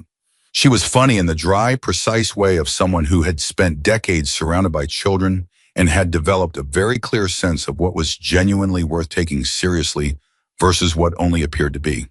She asked Rachel questions and then waited for actual answers instead of accepting the first version Rachel offered, which was a quality Rachel had encountered in very few people and which she found simultaneously disarming, and in a way she was still getting used to something close to relief. Thursdays were class, and then increasingly conversation in the parking lot afterward with Amy, and sometimes Gerald, who had developed a habit of lingering after class to talk that Rachel suspected had less to do with the conversation and more to do with the fact that Gerald's house was very quiet since his wife had passed 2 years ago, and a parking lot full of people who were still energized from class was louder than that silence in a way that was clearly doing him good. These were not large things. They were not the things that would have registered as significant from the outside. But from where Rachel stood on the inside of a life that had felt like an empty room for over a year, they were the specific gravity that was beginning to hold things in place. She was thinking about this on a Tuesday morning, sitting across from Linda with a cup of coffee she would finish, approximately 3/4, because it was not good enough to justify finishing entirely, when Linda put down her mug and said, "Can I ask you something personal?" Rachel looked at her. "You can ask." "Your sister," Linda said, "Dana, in Portland, do you talk to her?" Rachel was quiet for a moment. "Not as much as I should," she said. "When was the last time?" Rachel thought about it. The calculation took longer than it should have. "About 3 months ago," she said. "Maybe 4. Linda picked up her mug, put it down again. Is that a choice, or is that... "It's easier," Rachel said. "Not talking. It's easier than..." She stopped.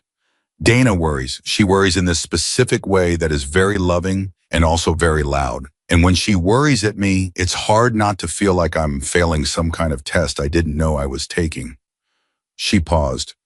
"So I call less, and then I call less than that, and then..." She gestured at the space between 4 months and now. Linda nodded slowly. "My mother does the same thing to me," she said. "The loud worrying." She paused. "It took me a long time to understand that the reason it felt like a test was because I was grading myself. She was just scared." She looked at Rachel. "Dana's probably scared." Rachel looked at her coffee. "Yeah," she said. "She probably is." She called Dana that afternoon. She sat in her car in the parking lot of her apartment building, and she called her sister in Portland. And Donna picked up on the second ring in the particular way of someone who had been waiting for a call for a long time and had gotten very good at not letting that show. "Hey," Dana said. "Hey," Rachel said, a pause. 4 months worth of pause compressed into 2 seconds. "How are you?" Dana said. "Better," Rachel said. And then before Dana could manage the hope that word generated into something careful and measured, she said, "I found a thing, a place. It's a martial arts class. I've been going for 3 weeks." Dana was quiet for a moment. "A martial arts class," she said. "I know," Rachel said. "And I'm going twice a week. I've met some people." She paused. "It's helping." Dana made a sound, not a word, a sound that carried everything she was not allowing herself to say all the months of careful restraint, All the loud worrying she had been doing quietly at a distance because Rachel had made it clear in the particular way Rachel made things clear that loud worrying was not something she could receive right now. A sound that was unmistakably relief. Okay, Dana said. Her voice was careful, steady. Tell me about it. So Rachel told her. Not everything she skipped. The first Tuesday skipped Jason's hand on her shoulder in the shove and the laugh because that part was still too compressed and raw to hand to someone who loved her. Because Dana's reaction to that part would require management that Rachel didn't have the energy for. But she told her about the class, about Thursday nights, about Linda and the mediocre coffee, about Gerald and what he had said about third grade classrooms, about Amy's text, about sitting at her kitchen table Thursday night without checking the locks 3 times. Dana listened without interrupting. When Rachel stopped talking, Dana said, Linda sounds real. She is, Rachel said. And the teacher, Jason, he apologized. He did, publicly, in front of 30 people. Dana was quiet for a beat. That takes something, she said. To do that at 23. It does, Rachel said. Are you going to keep going, Dana said. Rachel looked through the windshield at the ordinary afternoon outside her car. 2 kids on bikes, a woman with a stroller. Someone's sprinkler going on a lawn even though it was late October and didn't need water.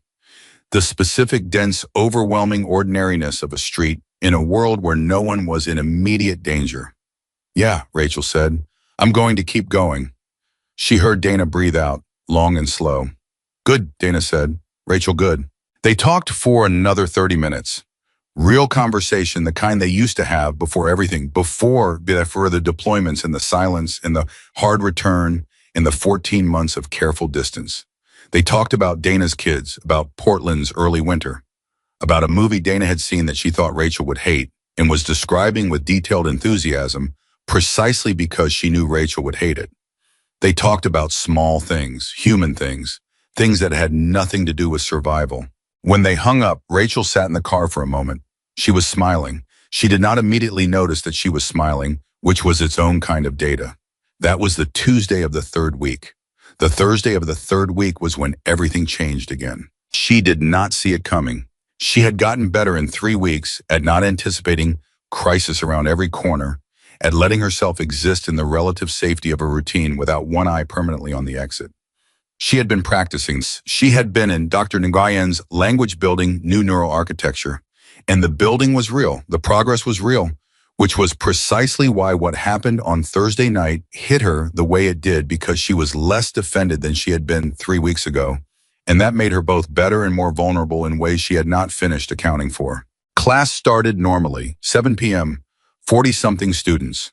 Jason at the front moving through the warm-up with a quality of attention that had been visibly and measurably different every week since the first Tuesday, in ways that his regular students had noticed and talked about in the hallway, and in the parking lot, in the tentative, careful language of people observing something they were afraid to jinx by naming directly. Rachel was working through a technique with Carol, who had become a constant Tuesday-Thursday presence, who had turned out to be a recently retired ER nurse with a particular gift for remaining completely calm in situations that should not be calm, a quality Rachel recognized and respected immediately when the front door of the dojo opened. She did not look up. She was focused on Carol, on the specific point of the exercise, on staying present. But she felt the shift in the room. The way rooms shift when something enters them that doesn't fit the current frequency. A subtle change in the collective attentions, a slight reorganization of the space around a new point. Rachel had felt this shift in rooms under significantly more dangerous circumstances, and her body registered it before her mind did a small tightening along her spine, a slight sharpening of her peripheral vision, the ancient and unkillable alertness coming online like a system that never fully powers down. She looked up. Standing at the edge of the mat was a young man she had never seen before, early 20s, fit in the specific way of someone who trains seriously. He was wearing expensive gear and carrying himself with a kind of deliberate confidence that was different from Jason's old confidence, less about performance, more about territory. He was looking around the room with the assessing quality of someone deciding how they ranked in a new environment. His name, Rachel would learn later, was Brandon Cole. He was a first-degree black belt from a competition school across the city. He had won 2 national junior championships. He trained 6 days a week. He had come to Pacific Coast Martial Arts Academy on this particular Thursday evening because he had seen the video. The video, the one filmed by the teenage boy who had been pretending not to film the one that had begun circulating approximately 48 hours after that first Tuesday, the one that showed 7 seconds of Rachel and Jason on the mat and the 30 seconds of stunned silence afterward, the one that had accumulated by the end of week 2, just over 400,000 views on 2 different platforms, the one that Rachel had not watched and had been hoping with the specific hope of someone who knows they're hoping for something unlikely would somehow not find its way back to this room. It had found its way back to this room. Brandon Cole looked around until he found Jason, and then he walked across the mat with the easy ownership of someone who does not ask permission in spaces. He has decided he belongs in, and he stopped in front of Jason and said loudly enough that the nearest 15 students could hear him clearly, "Hey, I saw your video, the one with the woman." Jason looked at him steadily. "Okay," he said. "Is she here?" Brandon said. Something in Jason's posture changed, not dramatically, but Rachel, watching from across the mat, saw it, the slight recalibration, the specific quality of attention that meant he was assessing rather than reacting. 3 weeks ago, Jason Miller would have reacted. The Jason standing in front of Brandon Cole now was doing something more careful. "Why?" Jason said. Brandon smiled. "I want to train with her," he said. He said it with the ease of someone presenting an invitation rather than a demand, but the ease was a surface quality. Underneath it was something harder. "That video's been going around our school. My coach showed it to me. I'm curious about the technique. You can see she knows what she's doing. I want to see how it holds up in an actual training situation." Jason looked at him for a moment. "This isn't a competition school," he said. "I know what it is," Brandon said. He looked around the room and his gaze found Rachel and stayed there. "Hey," he said, directly at her, across 15 feet of mat in a room full of people who had all at this point stopped what they were doing to watch. "I've watched your clip probably 40 times. You want to work?" The room held its breath. Carol beside, Rachel said nothing, but her hand had stopped mid-movement, frozen in the position it had been in when the shift in the room announced itself. Rachel looked at Brandon Cole. She took her time with the looking. Not theatrically, she was not building tension for an audience. She was doing what she always did, the thing she did automatically and could not turn off reading. The stance, the breathing, the way he distributed his weight, the specific quality of the confidence, where it came from, what it was built on, what was underneath it. She was reading whether this was ego or curiosity, whether this was the kind of young man who wanted to learn something or the kind who wanted to prove something, because those were very different situations requiring very different responses. He was both. That was the honest answer. He was genuinely curious. The video had shown him something he hadn't seen before, and part of him, the part that had put in 6-day training weeks since he was 16, recognized craft and wanted to understand it. But he was also 22 and talented, and sitting on 2 national championships and undefeated in his last 11 competition matches. And another part of him, the louder part, had heard a story about a woman who put a black belt on the mat and had come here to find out if the story was actually true or just a good camera angle. Rachel understood both parts of him completely. She had been in rooms with both parts of him before, many rooms. She knew what happened when you engaged the ego and what happened when you reached past it to the curiosity. And she knew that the choice of which one to address first determined everything that came after. She walked toward him, across the mat, steady, not fast, not slow. The walk of someone who has made a decision and is carrying it without apology. She stopped about 6 feet from him. "What's your name?" she said. Something in his expression flickered. He had been expecting a different opener. "Brandon," he said. "Brandon," she said. "What do you actually want to learn today?" He blinked. "I want to see the technique," he said, "from the video. How you—" "That's not what I asked," Rachel said. "I asked what you want to learn." She looked at him steadily. Not see, learn. Those are different things. The room was so quiet, Rachel could hear someone breathing near the back wall. Brandon looked at her for a moment. The performance quality of his confidence, the casual ownership of space version he had walked in wearing, shifted slightly. Something underneath it moved. "I want to understand how someone with no competition background can do what you did," he said. And this version was more honest than the first one, less polished. "My coach says competition training has limits. I've heard that. I've always kind of, I don't know. Push back on it, because it's all I've done and I'm good at what I do. He paused. But that video, he shook his head slightly. I couldn't explain it. I showed it to 3 people who should be able to explain it. None of them could. Rachel nodded slowly. Okay, she said, that I can work with. What happened next was not what Brandon Cole had come for and was exactly what he needed. Rachel did not demonstrate the technique from the video. She did not put him on the mat. She did not give him what the competitive part of him had driven 40 minutes across the city to find. She asked him to do something much harder. She asked him to stand in front of the class and be a beginner. I want you to do the most basic warm-up drill, she said. The first thing Jason teaches in week 1, and I want you to do it as if you have never done anything like it before, as if your body has no training and your mind has no assumptions. Brandon stared at her. I can do that drill in my sleep. I know, Rachel said. That's the problem. He stared at her for another moment. Then he said, you're serious. I'm always serious, Rachel said. The room around them had completely reorganized. Nobody was training. Everyone was watching. Jason was standing to Rachel's left with his arms at his sides and an expression on his face that Rachel recognized from the parking lot conversation 3 weeks ago. The expression of someone watching a lesson being taught that they could not have planned and could not have delivered themselves. Brandon Cole, national junior champion, 6 days a week competitor, undefeated in 11 matches, stood in the center of the mat of Pacific Coast Martial Arts Academy and did the most basic beginner drill in the curriculum. He did it badly. Not because he lacked the physical ability, because truly doing it as a beginner, truly emptying the muscle memory and the competitive instinct in the deeply grooved pattern of his body's understanding of how movement worked was something he had never tried to do.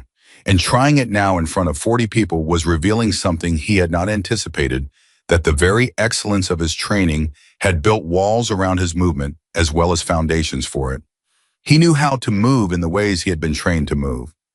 He did not know how to not know. He stopped after about 40 seconds. He looked at Rachel. That was terrible, he said. There was no performance in his voice, just the flat recognition of someone encountering an honest assessment of themselves.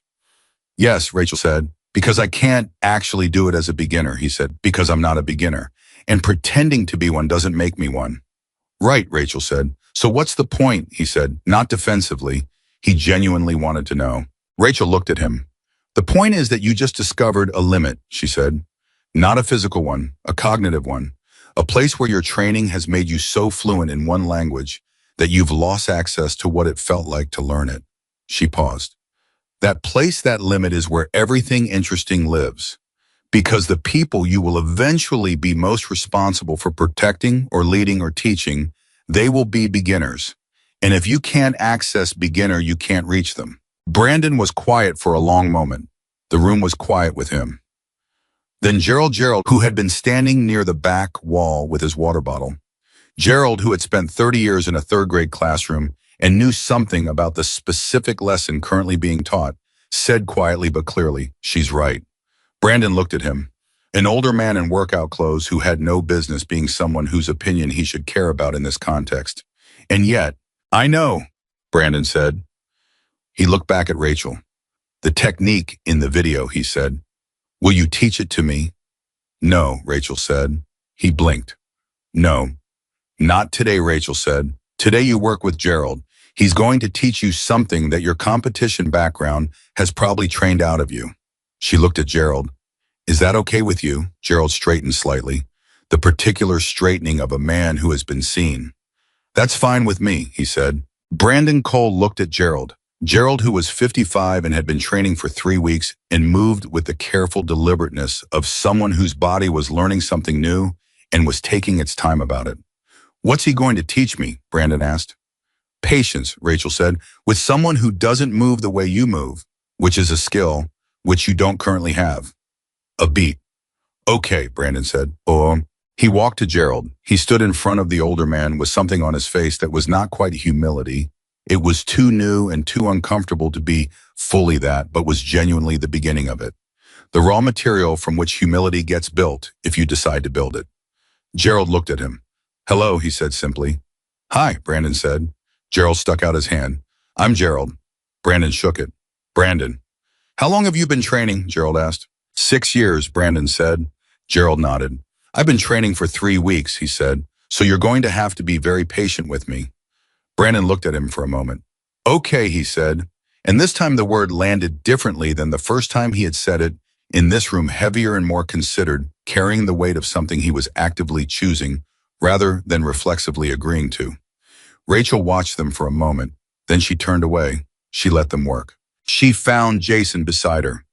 How did you know that would work? He said. I didn't, she said. He looked at her. You didn't know. I had a strong red, she said. He came here curious. That part was real. The ego was louder, but the curiosity was real. You can work with real. She paused. You can't manufacture it, but when it's there, you can reach it. Jason was quiet for a moment. He's going to come back, he said. Brandon, he's going to come back next week. Maybe, Rachel said. I think he will, Jason said. He watched Brandon and Gerald across the mat where the 22-year-old champion was moving through a basic drill at the pace of a 55-year-old 3-week beginner, slowly and carefully, and with visible effort, and something in his face had gone very quiet in a way that was different from defeat and adjacent to humility.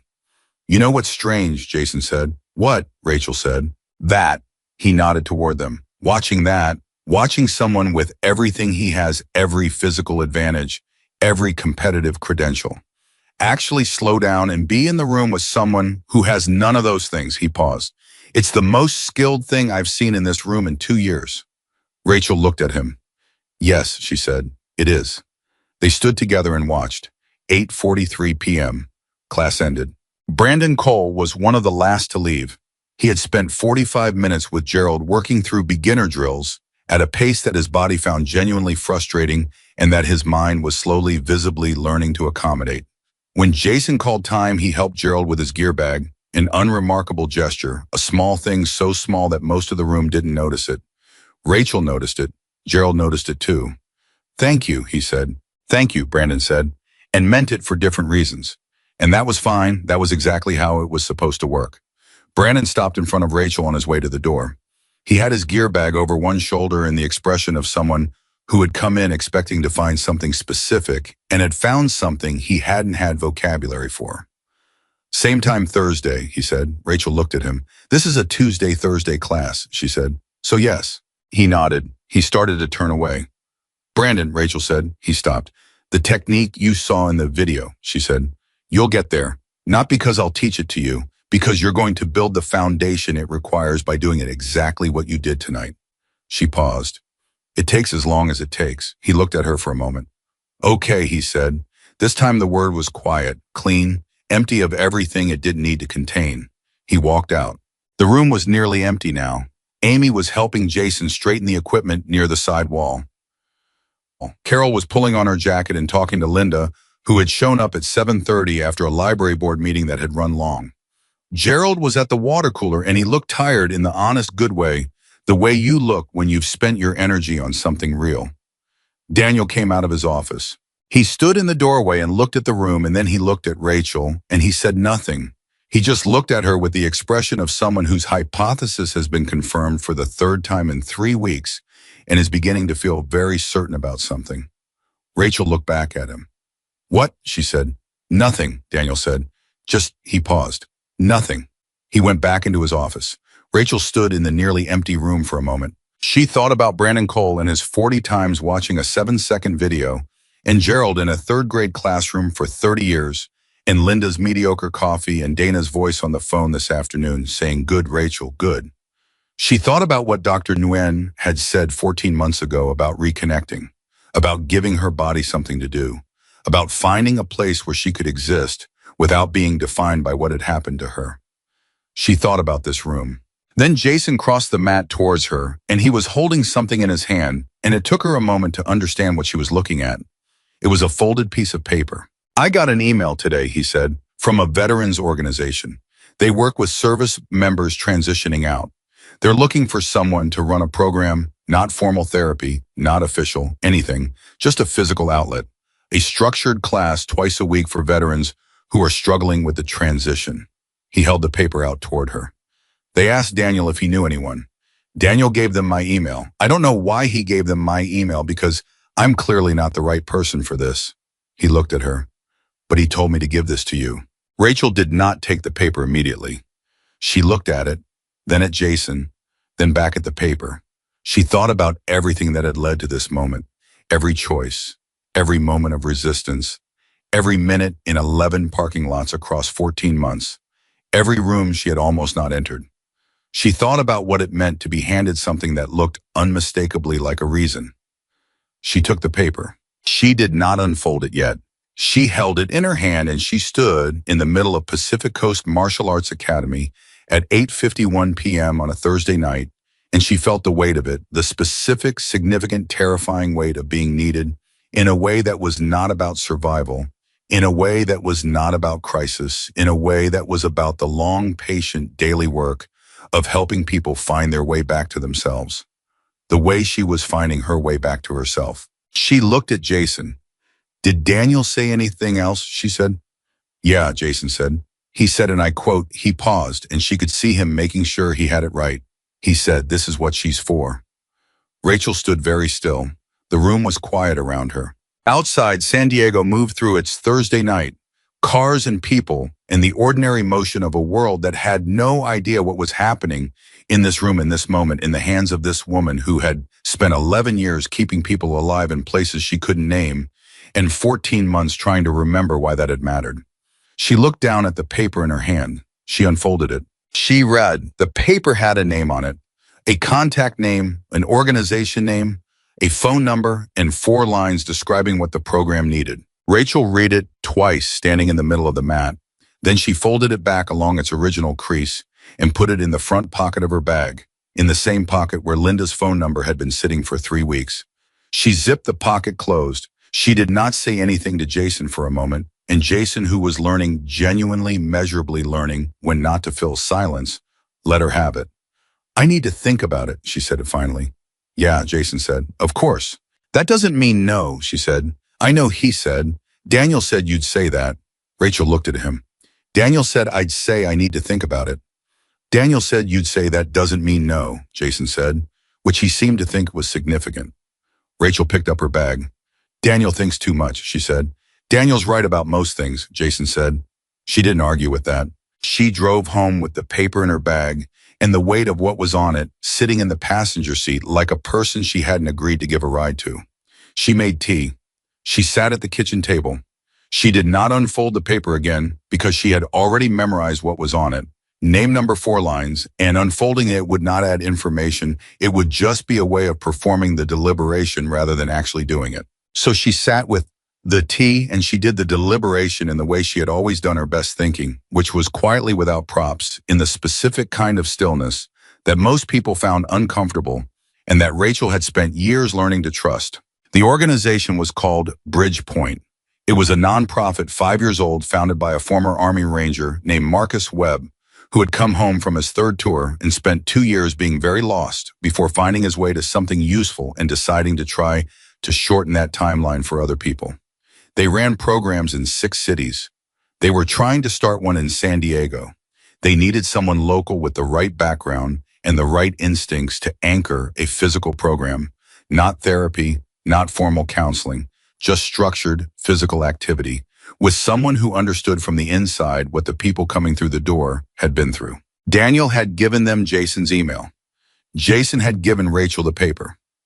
The chain of that was not accidental. Nothing Daniel Brooks did was accidental. She thought about that, about Daniel watching through the frosted glass of his office window on a Tuesday morning 4 weeks ago, about the 11 minutes in the parking lot, about the 7 seconds on the mat, about everything that had accumulated since all the small things that had turned out to be large things, all the rooms she had entered that she had almost not entered. She thought about 22 veterans in 6 cities who were currently sitting in their own rooms at their own kitchen tables, doing their own version of what she had been doing for 14 months, which was trying to figure out how to exist in a world that had stopped making the particular kind of sense they had organized themselves around. She already knew what she was going to do. She had probably known from the moment Jason held out the paper. But knowing and being ready were different things, and she was giving herself until morning to close the distance between them. She went to sleep at 11:15, which was 2 hours earlier than her average for the past 14 months. She called the number on the paper at 8:30 the next morning. A man answered on the third ring. Bridgepoint, this is Marcus. Marcus Webb, she said. That's me. My name is Rachel Carter, she said. Daniel Brooks at Pacific Coast Martial Arts gave your contact information to one of his instructors who gave it to me. I'm calling about the San Diego program. A pause. Short but complete the pause of someone recalibrating. Rachel Carter, Marcus said. Daniel mentioned you might call. He said another pause and she could hear him choosing his words. He said you were exactly what we were looking for and that you would take approximately 12 hours to decide to call. It's been, she heard him check something, 14 hours. So you took a little longer than he thought. Rachel sat with that for a moment. He timed it, she said. He timed it, Marcus confirmed. There was something in his voice, dry and warm, at the same time the voice of someone who had been through enough to find the human comedy in things without losing sight of why they mattered. Can we meet this week? I want to tell you what we're building and what we need. And then you can tell me whether it's something you want to be part of. Yes, Rachel said, we can meet. They met the following Monday at a coffee shop that was not the one near the dojo neutral territory, which Rachel appreciated without having to say so, and Marcus understood without having to be told. He was 41, built like someone who still trained hard and always would, with the specific quality of stillness that Rachel recognized immediately and completely, the stillness of someone who had learned the hard way to stop moving long enough to hear what was actually happening around them. Han had 3 tours, 2 Purple Hearts, and 18 months of serious darkness after his last discharge, which he described in the flat matter-of-fact language of someone who had done enough work on it to carry it without being crushed by it, but was not interested in performing recovery for an audience. Rachel respected that immediately. He told her about Bridgepoint, about the 6 cities, about what worked and what hadn't, about the specific population they were trying to reach, veterans in the transition window.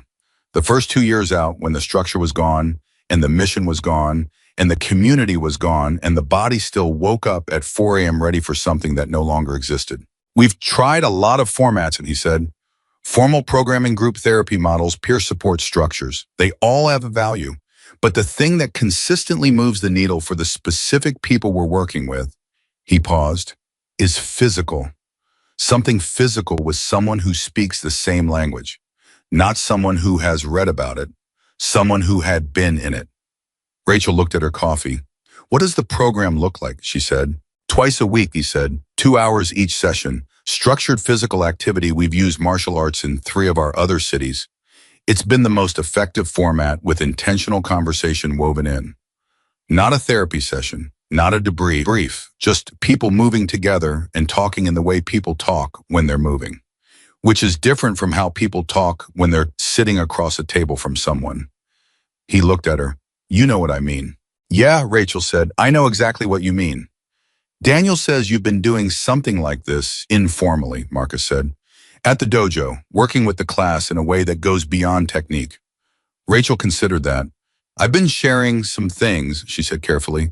It's not the same as what you're describing. No, Marcus said, but it's evidence of the instinct. He looked at her steadily. I don't need someone who has run a program before. I need someone who understands what these people are carrying and can create a space where they're allowed to put some of it down without feeling like they're being managed. He paused. That's a very specific thing. It's not taught in a certification program. Either you can do it or you can't. Rachel looked at him. How do you know I can? She said. Not challenging, genuine, the honest question of someone who was still on certain mornings uncertain about the distance between what she had been and what she was capable of being now. Marcus picked up his coffee cup. Put it down. Because you called me, he said. Because 14 hours after someone handed you a piece of paper describing people who need what you have, you picked up your phone. He looked at her. You know what most people in your position do with that piece of paper? Rachel waited. They think about it for a week, he said. They convince themselves they're not ready. They put it somewhere they can't see it, and then they feel guilty about it, and then they put it somewhere else. He held her gaze. You called in 14 hours. That tells me everything I need to know about whether you can do this. Rachel sat with that. Then she said, when do you want to start? The first session of Bridgepoint San Diego ran on a Wednesday evening, 6 weeks later in a space Daniel had cleared at Pacific Coast Martial Arts Academy, 2 hours 7 p.m. free of charge with no formal requirements for attendance, except that you had served and you were struggling and you were willing to show up. 7 people came to the first session. Rachel had not known what to expect in terms of numbers. Marcus had said anything between 3 and 20 was a normal first session. 7 felt right. 7 felt like a number she could hold, a number she could be genuinely present for rather than managing from a distance. They were all different. A 26-year-old Marine who had been out for 8 months and hadn't slept more than 4 hours consecutively since. A 38-year-old Air Force pilot who had left after 16 years and described the transition as falling out of a plane without a chute. A 42-year-old Army medic who had been out for 3 years and was still, she said quietly at the beginning of the session, when Rachel asked each person to say one true thing about where they were right now, still not sure she believed the war was over. Rachel heard that and felt it move through her in a way she recognized. She let the recognition show on her face just slightly, just enough to be visible. She did not say me too, not yet, because it was the first session and trust was something you built rather than announced. But she let the recognition be there in her eyes and the quality of her attention.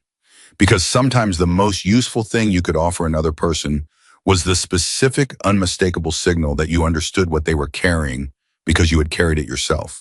That signal delivered honestly was worth more than any technique. They moved for an hour, basic drills, simple and structured, nothing complex. Rachel had designed the session deliberately to keep the physical component accessible, because the point was not the martial arts had never been the martial arts. The physical activity was just the container. The thing that gave the body something to do while the mind started to lower its guard. The thing that allowed conversation to happen in the sideways, unthreatening manner of people who are talking while doing something else and therefore not fully facing the weight of what they're saying. It worked. By the second hour, people were talking. Not about everything. Not in the unbounded cathartic way of a breakthrough session. Rachel was not trying to create breakthrough sessions. She was trying to create safe rooms, which was different and slower and more durable.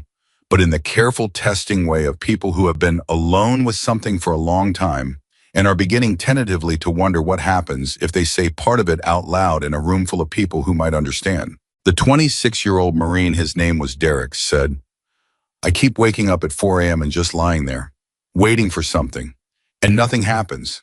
And I don't know if that's better or worse than something happening." The room was very quiet. Rachel said, "What are you waiting for?" He thought about it. "Orders," he said, "or an alarm, or someone telling me what the mission is." He looked at his hands. "I've been waiting for someone to tell me what the mission is for 8 months. Rachel nodded.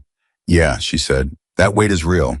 And it's one of the hardest things about coming back, because the answer isn't that there's a new mission waiting for you. The answer is that you have to build the mission yourself, which is something nobody trained us to do." She paused. "That's part of what this is for. This room. You build it in here first. Small. You figure out what you're for in here before you try to figure out what you're for out there." Derek looked at her. "How long did it take you?" he said. She thought about a Tuesday morning in a parking lot. About 11 minutes and an engine going on and off. About a canvas bag and gray workout clothes in a dojo she had almost not walked into. "I'm still figuring it out," she said honestly, "but I'm figuring it out." He nodded, and something in his posture shifted, not a dramatic shift, not a visible unburdening, just a slight easing, the specific incremental quality of someone whose isolation has decreased by 1 degree. 1 degree was enough. 1 degree was the whole point. 3 weeks into the Bridgepoint sessions, something happened that Rachel had not predicted, and that rearranged something permanent in her understanding of what she was building. Jason showed up. Not as a participant. As support, he had asked Rachel the week before if he could come and help manage the space handle equipment, be available for anything logistical. Explicitly not as a teacher or authority figure, just as a person who wanted to contribute. Rachel had thought about it for 1 day and said yes. He sat near the back during the first session he attended. He did exactly what he said he would do, managed equipment, stayed peripheral, did not interject, did not perform, did not position himself as anything other than someone who was there to be useful. Rachel watched him out of the corner of her eye and noted the deliberateness of it, the active choice it represented for a young man who had spent years making himself the center of every room he entered. During the break between the movement portion and the conversation portion, Derek, the 26-year-old Marine, drifted toward the water cooler near where Jason was sitting, and the two of them started talking in the low, easy way of people who don't yet know each other, but are in the same room for reasons that matter. And something in the quality of that conversation made Rachel stop watching them because it was going fine. It was going better than fine. It was two people in their 20s finding each other across the specific geography of a hard room. And that was exactly what rooms like this were supposed to produce. She looked away and gave them the privacy of not being observed. After the session, when 7 participants had filtered out into the parking lot in the slow, unhurried way of people who were not quite ready to leave, Jason helped Rachel stack mats near the wall, and they worked in silence for a few minutes, the comfortable silence of people who have been through enough together that quiet does not require filling. "Derek," Jason said finally. "Yeah," Rachel said. "He's going to be okay," Jason said. Rachel looked at him. "How do you know?" "Because he's asking questions," Jason said. "People who are still completely lost don't ask questions. They go quiet." He paused. "He asked me 3 questions in 10 minutes about training, about routine, about how to—" He stopped. "He asked me how to make the 4 a.m. feel like less of a verdict." Rachel stacked the last mat. "What did you tell him?" Jason was quiet for a moment. "I told him to fill it," he said, "not with distraction, with something real, something that matters enough to be worth being awake for." He looked at her. "I told him it was still 4 a.m. for me when I started really understanding what I was doing wrong as a teacher. And that filling that time with the question of how to fix it was the first time 4 a.m. felt like a beginning instead of a punishment." Rachel looked at him for a long moment. "That's good, Jason," she said. He shrugged, but the shrug was not dismissive. It was the particular gesture of someone receiving something they're not yet comfortable accepting. "I had a good teacher," he said. "She did not respond to that. Some things were better received in silence." The Bridge Point sessions continued. Week 4, Week 5, Week 6. The number of participants grew 8, then 11, then 14. Not quickly, not in the explosive way of something that is being marketed, but in the slow word-of-mouth way of something that people find and then tell one other person about specifically and personally, because it is not the kind of thing you post about publicly. It is the kind of thing you say quietly to someone you trust when you think they might need it.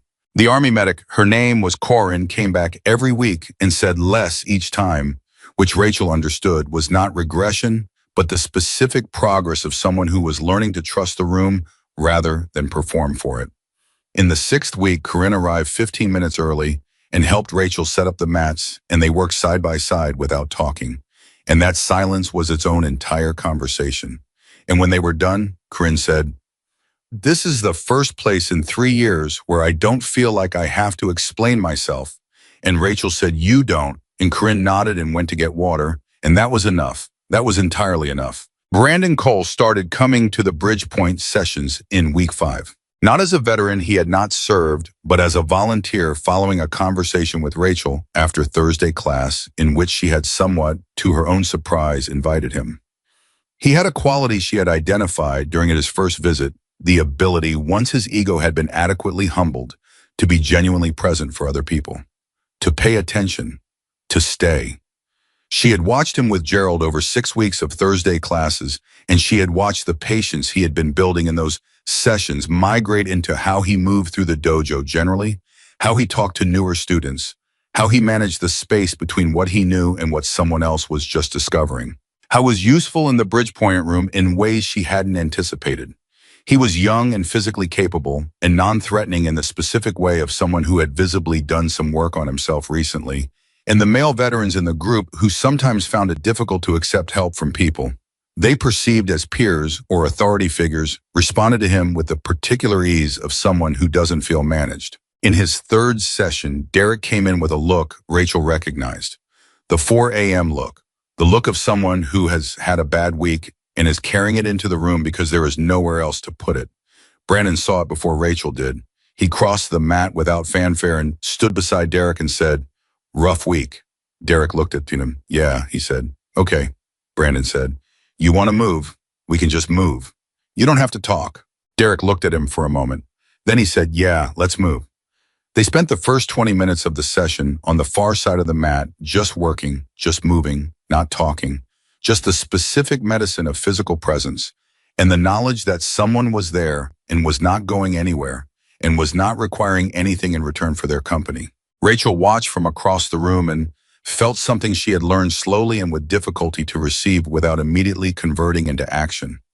She felt grateful, not performing gratitude, not managing it, just feeling it the way it was meant to be felt as a natural response to being in a room where something good was happening, where people were choosing each other and the choosing was real. 8 weeks into the Bridgepoint sessions, Daniel came to watch. He sat in a chair near the edge of the mat.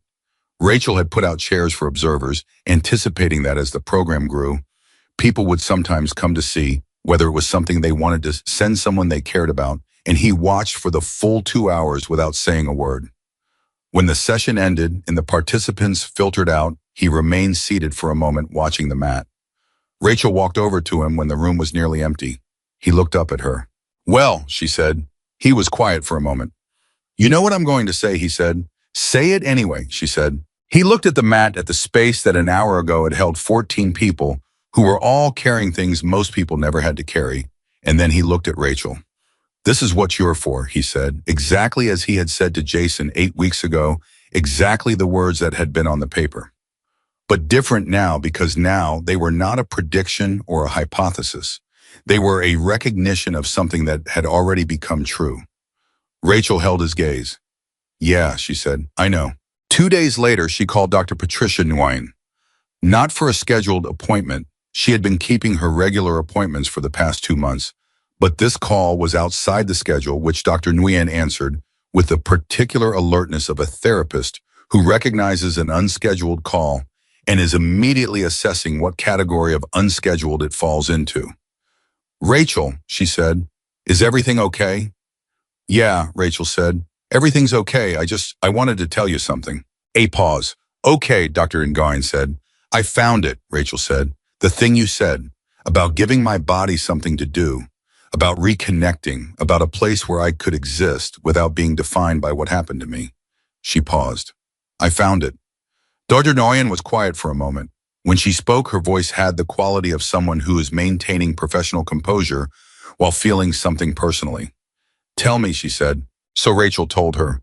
The whole thing from the beginning, the 11 minutes in the parking lot, the canvas bag, and the gray clothes, Jason's hand on her shoulder, and the shove and the laugh, the 7 seconds. Daniel's voice, the apology. Linda and the mediocre coffee. Thursday nights, Gerald and Tyler Brandon, Cole, and his 40 views of a 7-second video. The paper with the Bridgepoint contact Marcus Webb and his 14-hour count. The 7 people in the first session.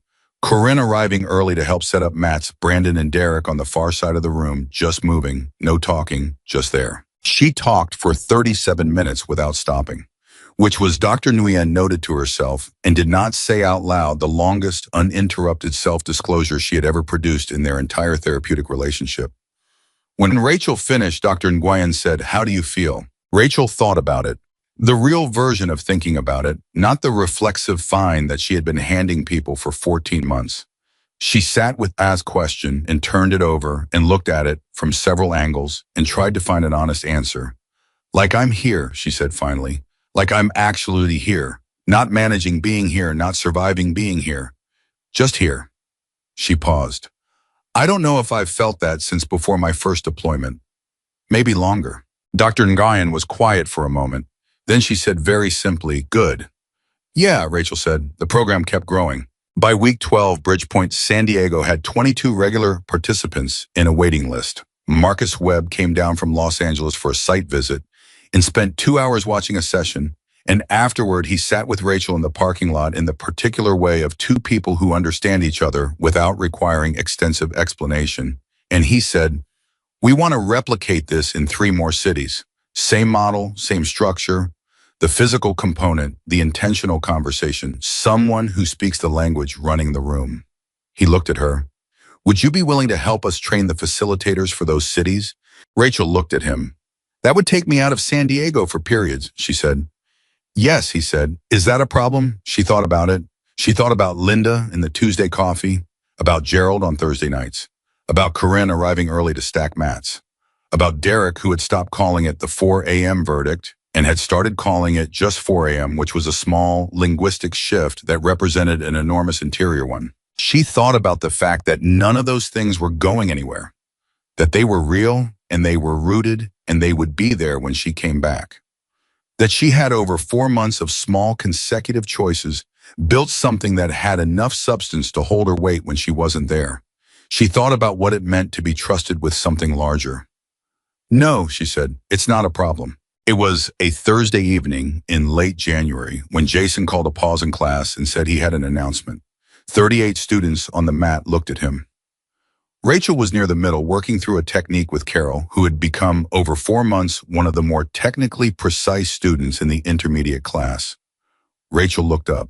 Jason said, "Most of you know that something happened in this room about 4 months ago. Some of you were here for it. Some of you heard about it." He paused. "I want to say something about it that I didn't have the language for at the time." He looked around the room. "I used to think that what I was building here was a martial arts program, that the belt was the point, that competition was the measure, that the people who walked through that door were walking through it to become better fighters." He paused. "I was wrong about what this place is." He looked at Rachel. "The person who showed me that is in this room," he said. "She didn't lecture me. She didn't argue with me. She showed me in about 7 seconds that the things I thought I knew were the smallest part of what there was to know." His voice was steady, and then she kept showing me, every Tuesday and every Thursday for 4 months. She kept showing me in the way she was with people, in the questions she asked, in the patience she had. She kept showing me what this place could actually be. He looked back at the class. "I'm a better teacher than I was 4 months ago. I'm not where I want to be yet, but I know where I'm going now, which is something I didn't know before." He paused. "I wanted to say that in front of everyone because what happened here matters, and I don't want to let it become a story we tell about a surprising moment. I want it to be something we keep building." The room was silent. Then Carol started clapping, not performatively, just genuinely. One person clapping in the steady, real way of someone marking something that deserves to be marked. Linda joined. Then Amy. Then Gerald, with the particular enthusiasm of a man who had spent 30 years applauding things that deserved it and had a calibrated sense of when that was. Then the rest of the class gradually until the room was full of it. Rachel stood in the middle of it and did not know what to do with her hands for exactly 3 seconds. And then she just let it happen. She let herself be in the room. She did not manage it or minimize it or disappear into the logistics of what came next. She let it land. And then she looked at Jason, who was standing at the front of his class with his belt around his waist in a different face than the one he had been wearing 4 months ago. Not softer, not less confident, but differently confident. The confidence of someone whose foundation has been broken open and rebuilt with better materials. And she thought about the 11 minutes in the parking lot and the engine going on and off and all the things she had almost not done. She thought about a Tuesday morning in October, when a quiet woman in gray workout clothes had walked into a room where nobody expected anything from her, and a young man had put his hands on her and laughed, and the room had held its breath, and everything had cracked open in a way that, looking back, could not have happened any other way. She thought about what cracking open cost and what it gave. She thought about 22 veterans in San Diego and the rooms being built in 3 more cities, and Derek at 4 a.m. and Corinne stacking mats, and Brandon on the far side of the mat just being present, just being there, just choosing to stay. She thought about Dana's voice on the phone, about Dr. Nguyen saying good, about Linda's mediocre coffee, about Daniel in his office, watching through frosted glass patient, and certain waiting for the truth to do its own work. She thought about what it meant to be somewhere on purpose. And when the clapping finally settled and Jason called the class back to attention and 38 people turned their focus back to the mat and the work, Rachel Carter found her footing on the rubber floor of the room she had almost not entered, and she breathed in and she breathed out and she stayed. Not because she had to, not because someone needed her to, not because survival required it or duty demanded it, or any of the languages she had lived inside for 11 years were speaking. She stayed because she chose to. Because this room, these people, this specific and ordinary and extraordinary place that had cracked her open and put her back together in a better shape, this was hers now. Not in the way of ownership, in the way of belonging. And Rachel Carter, who had kept people alive in places she could not name, who had carried wounds that did not show, who had spent 14 months learning that coming home was not an event, but a practice, a daily and deliberate and never quite finished practice of choosing to be present in a world that had the audacity to be worth being present in, stood in the middle of her life, and knew with the same certainty she had once reserved only for things she could verify and measure and defend that she had found what she was for. Not the belt, not the mission, not the rank or the record or the decorated history of a person who had given everything she had to something that had asked everything of her.